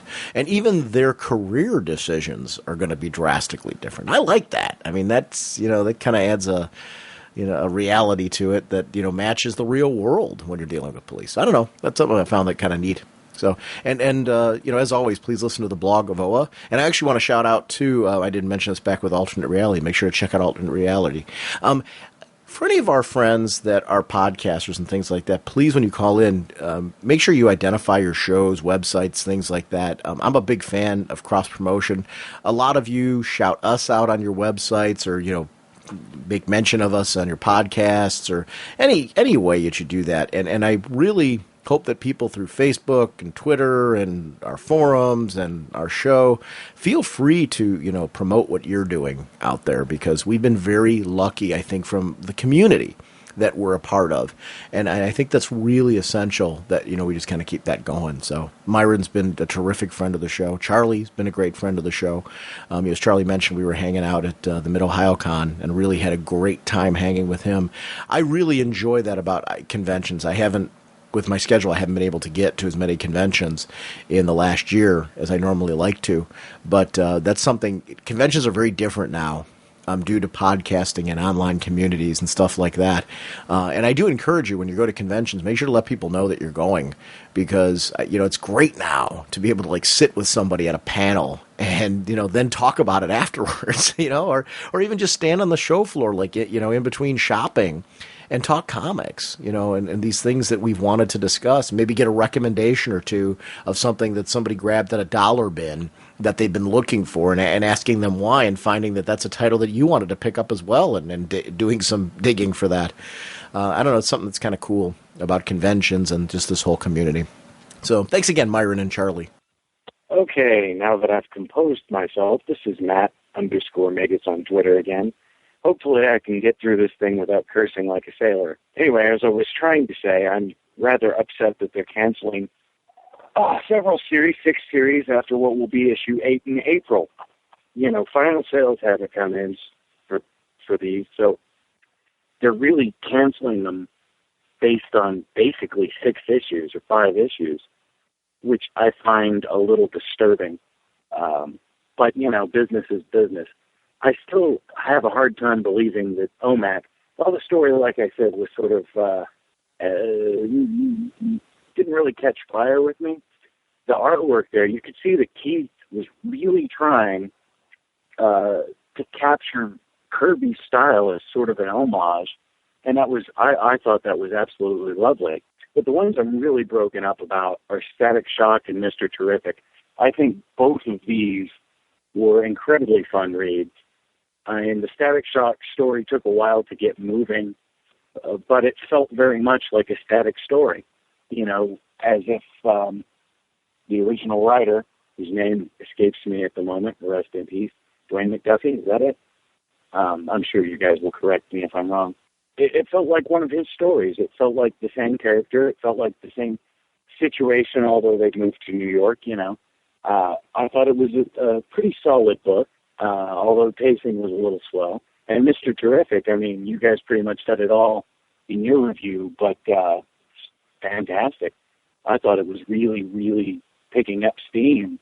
And to hear that it's getting canceled, this early sort of bothers me because I would love to have seen where it's going. Also, Men of War. Okay, now I know it's a $3.99 book, and that probably hurt sales a bit, especially since the backup features weren't quite as good as the main feature. But it was still, the main feature was great, and the backup features, while not as good, were still good enough that it should have really carried the book. I don't quite understand why that didn't work out. Anyway, I just really had to get this off my chest. I heard about it today, and, well, the one place I could get it off my chest is Raging Bullets. Thank you, guys, for providing a forum for my angry ranting, and have a nice day, guys. It was funny. I saved this for the end because that was kind of a cool way to close off the show. And actually, I want to make sure before I wrap this up that I want to shout out our show voicemail line. It's 1-440-388-4434. That's 1-440-388-4434. Or Dr. Norge on Skype. And if you've got anything you want to rant about, please feel free to call on the show. I love stuff like this. It's funny. I'm with you. I'm thinking that some of these titles, I wish that they'd been given a little bit more life to see if they gained some more momentum and steam and readership. I think kind of the reality, unfortunately, and I'm with you, they're the titles I'm disappointed in seeing go too, because some of them, like you said, you were talking about the pacing of Static Shock. I think the way Static's story was laid out, I was really enjoying the slow build. Like, it was one of those titles that I was enjoying the first couple issues. It was, like, you're right, it had a slower pace, that type of thing. But I think all of that paid off in the more recent issues. And I think the pacing initially needed to be what it was in order to get us to this point. And I like that different writers had different styles and different approaches as far as doing the book. And I thought it paid off. I thought it was a fun title, like you said. I like the character. Mr. Terrific we talked about on the show as well. And I did the price point hurt Men of War? Probably. I don't know if that's the case. It's one of those things where I don't know if some of those titles might have gained like Men of War, that could gain readership over time. I don't know, maybe just because of, being a war book and that type of thing. Maybe there's more jump on points in that type of book. I'm of two minds about this. The reality is, out of 52 titles, they canceled 6, and they replaced them with 6. I do think, I know Jim and I touched on this in the show, and I know he kind of disagrees with me a little bit. My feeling still is, though, the plan all along, and I don't say it was these books, I think the plan was all along to take a certain number of books and swap them out. They saved 46 titles and took out 6. So I don't know, it had to have been, like you said, the initial sales numbers on a certain number of issues. And like you said, not the final sales numbers, just kind of looking at the direction the books were going in sales-wise and saying, these are the titles of the ones that need to go. And that's an assumption I'm making. So I don't know how true that is. But then they had 6 other titles ready to plop in place to fill the void left by those, giving us our 52 again. So I'm going to be curious to see how successful this is for DC. And, how this direction works, if this leads to titles that have more attachment as they're going along. I'm hoping it doesn't limit a creator's storytelling. I'm guessing the creators knew ahead of time they were going to have a certain number of issues. I do believe that. It seems like this cutoff was planned. They knew that there was going to be a certain point. So I wonder if creators knew that they were going to, at a certain point have 8 issues or so. And again, that's an assumption I'm making as well. I don't work for them. I have no idea. I've never asked any creator, like, hey, what are they? Because I think some of that stuff really, as professionals, they're not allowed to say, because they don't want the general public to know those inner workings. I don't know that I need that as a fan, but I'm with you. I'm sad these titles are being canceled, especially because, as a title, if a title has a slow build, when you hit that point that you're into it, you don't want to see those characters go. We talked about 3 books here that we had no idea they're going to be canceled when we picked them. And then, like you said, this news hit, and it ended up changing our discussion because of it. I'm sad to see him go, and I'm glad you called. I really, I want this show to be an open forum for our listener base to be able to, rant and rave about books that they're enjoying and things like that. I'd love to hear from you. The books that you're losing, how interested are you in the new 6 titles that are coming in? Or is there another title that you're eyeing that you're like, hey, you know what, now that this is going to free up my budget after issue 8, what are your plans after those books wrap up on where you're going? That's always kind of an interesting, because I know for me as a fan, throughout my life, when a title that I was enjoying ended, that always opened up budget room. So, then I started having to take a look at, hey, what am I going to replace it with? Because I want a certain amount of reading in there. So I'd love to know where you're going with this. And I'm sorry that the sting is there, because it's that way for me too. It's tough when you're enjoying characters and the direction of creatives going in and artwork and just the whole package that goes into these titles. These creative teams work so hard to put these things out, and they have no idea what the fan response is going to be. They're working their butts off and hoping that we'll latch on to their product. And I'm a personal believer that right now the quality in comics is just really, really high. And the titles that get canceled a lot of times are just due to the fact that the comic fan base is a lot more limited now than it used to be. And, a lot of quality books just wind up getting lost in the shuffle and getting canceled because of that. It just got lost. It was something where people didn't know what the book was going to be about and didn't realize that might be a title they'd enjoy. And I think some of these books are falling right into that category. Blackhawks is one I mentioned earlier in the show, and we're going to talk about this book probably next week. It'll be over the next 2 episodes. We're going to wrap up our look at the New 52, and that's a title that I really enjoyed since issue 1. I didn't know what to expect from it. I liked Lady Blackhawk from Birds of Prey, and I knew the Blackhawks concept. I'd seen them in crossovers and things like that, and the direct DVD releases and stuff like that, where there was, mentions of those characters. But I've never read Blackhawks comics for any length of time. Maybe an issue or 2 from a flea market or something when I was a kid. But other than that, that's my only exposure to the Blackhawks. So that's a title I was definitely sad to see canceled. And I don't know, that's part of the tough part when books are, you're publishing 52 titles, and this is something that they have to do. They have to take a look at how do we maximize our sales, because there is a business aspect to comics, and it's hard for us as fans, because I'm with you. I'm more, I'm into the art form side of it. I want to read these books. I'm loving what the creators are doing, and when I latch onto a book, I really latch onto a book, and I want that, especially when a title's built to that point where I'm into the characters now, and to know I'm going to get a good ending maybe to this story that they're doing, issue 8s on these titles. I think are probably going to be good endings to all of them because I'm digging the books right now. But there's going to be that bittersweet but this means I'm not going to be getting more of, the direction that this creative team was going in. So, I don't know. We'll be curious to see how things go and how successful this will be for DC, because it's a newer approach. And, I hope what ends up happening is we have less opportunity for this. We see more titles getting a higher attach rate because the way that they're releasing these titles and the way that they're swapping them out leads to, them getting the just right titles for, that core fan base that was needed there. And we get more long-term delivery of some of the lesser known, smaller characters from DC that never seem to get latched onto. So I'm hoping, that'll eventually lead to that. So we have less of these kind of no moments.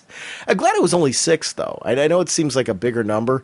When I was thinking of you're comparing that to 52 titles though, and there's 46 of them still going on, I started thinking of something like, well, it really is 6 books, and my personal attachment to them is making it, personally bigger for me, because that's 6 titles that I'm digging that are gone. But when you look at the number that 46 of them they're still supporting out of all this, it's a strategic move. Versus we're going to blatantly get everything that's below a certain point. We're going to pick I'm guessing it was the lowest selling ones. I'm guessing. I don't know that was the case, though. So I don't know. We'll see. That is something I'd be interested to know down the road. What is, leading to that? Like, what decision makes that? Because trades aren't being considered in that, obviously, because they haven't been solicited for those titles yet.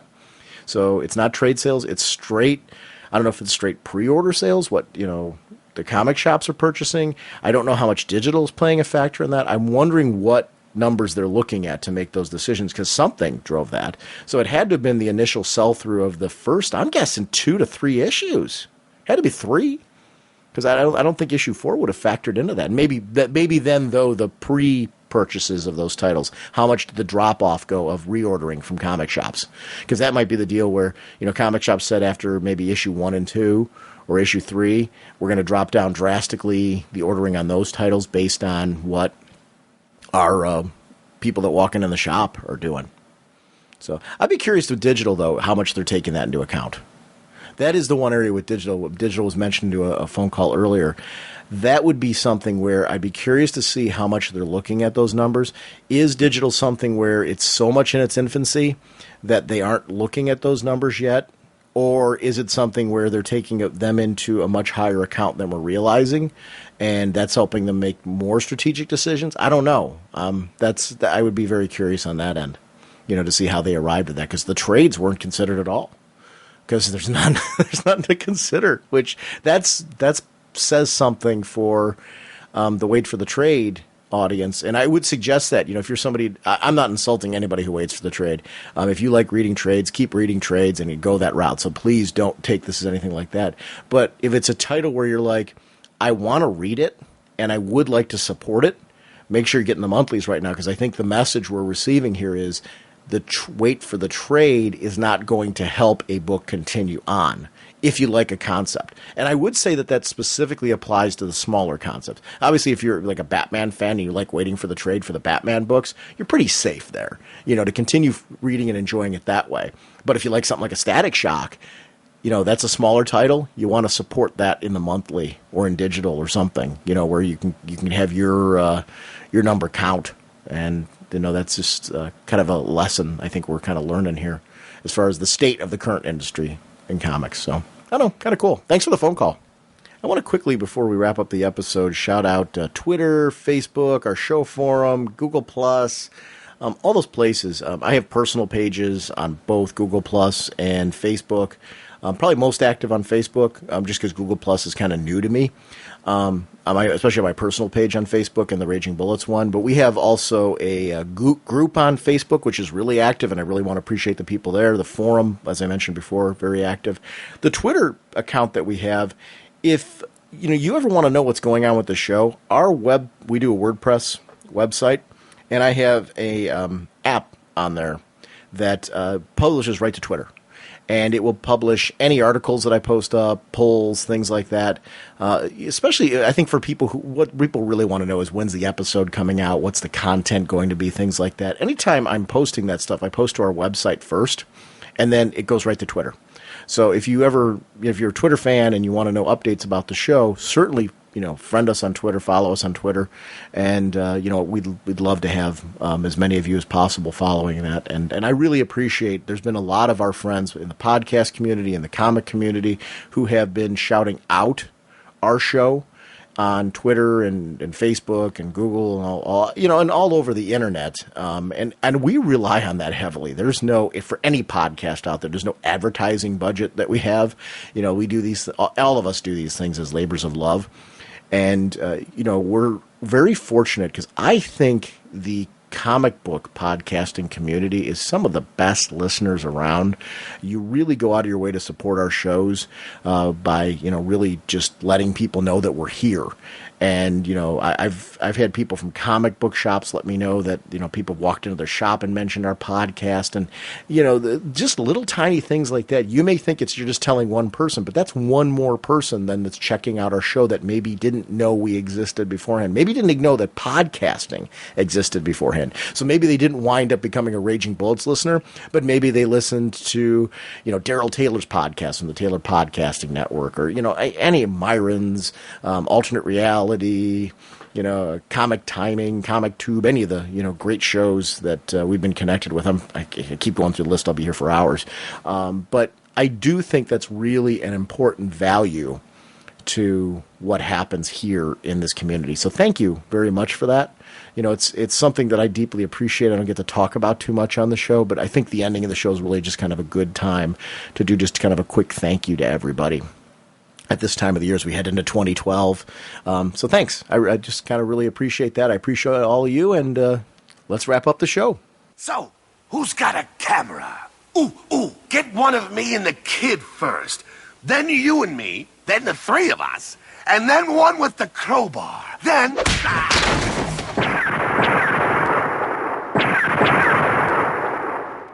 Once again, sponsoring us this episode, DCBService.com and InStockTrades.com. Batman Nightfall trade paperback, new edition, volume 1, over at DCBService.com, $29.99 regularly, 45% off, only $16.49. Remember that crazy Vertigo bundle. 4 titles for $2.99 total. Issue number 1 of Saucer Country number 1, Ferris number 1, The Dead Wardians number 1, Dominic Laveau, Voodoo Child number 1. Thank you, DCBService.com, for those amazing discounts. Over at InStockTrades.com, Secret 6, The Darkest House trade paperback, issues 30 to 36, and Doom Patrol number 19, $16.99 regularly, 40% off, only $10.19. Orders of $50 or more give you free shipping. Be sure to kick that new releases button and take a look around the site. There's amazing discounts. They've always got these great banners going on with super discounts going on in there. They also have a list of top sellers, top 10 top sellers, so you maybe see some books that you didn't know were out or titles you weren't aware of that are collected now. It's great to see what other people are purchasing. It's one of the things I like. A lot of times I will look there to see maybe some titles that I didn't know were published, and it's a great opportunity for me to kind of pick and choose and build a strategy on what I want to get. But I figure if a lot of other people are buying them, it's something that I should be. One of them I'm looking at is the Annotated Sandman hardcover volume 1. I forgot to pick that one up. It's 40% off, only $29.99. I'm going to be grabbing that one from InStockTrades.com. So I want to thank them for supporting the show. Jim, our next episode, we're going to continue looking over some of the remaining books from the New 52 that we haven't discussed, including Frankenstein Agent of Shade, number 5, which we definitely need to discuss that title. And over the next 2 weeks, we're going to be wrapping up our look at the initial phase of New 52 books, and then do our wrap-up episode that we mentioned, the DC Universe New 52 in one line only. We're saving that now because we're so close to the end of this exploration of ours. That'll be kind of our summary of everything, and then we'll go on to coming back to the titles again. There's a lot of books that I'm super anxious to discuss again. Yes. We will see everyone next week. Bye. Flying through space and time, 1,000 different lifetimes. Faded for love and flaws and incredibly clear sightlines. Swinging your mace around, such a practical outlook. Helping the JSA and occasionally supporting your own book. Hawkman, Hawkman. Eagle eyes can't see. Hawkman, your plan and what you do to me.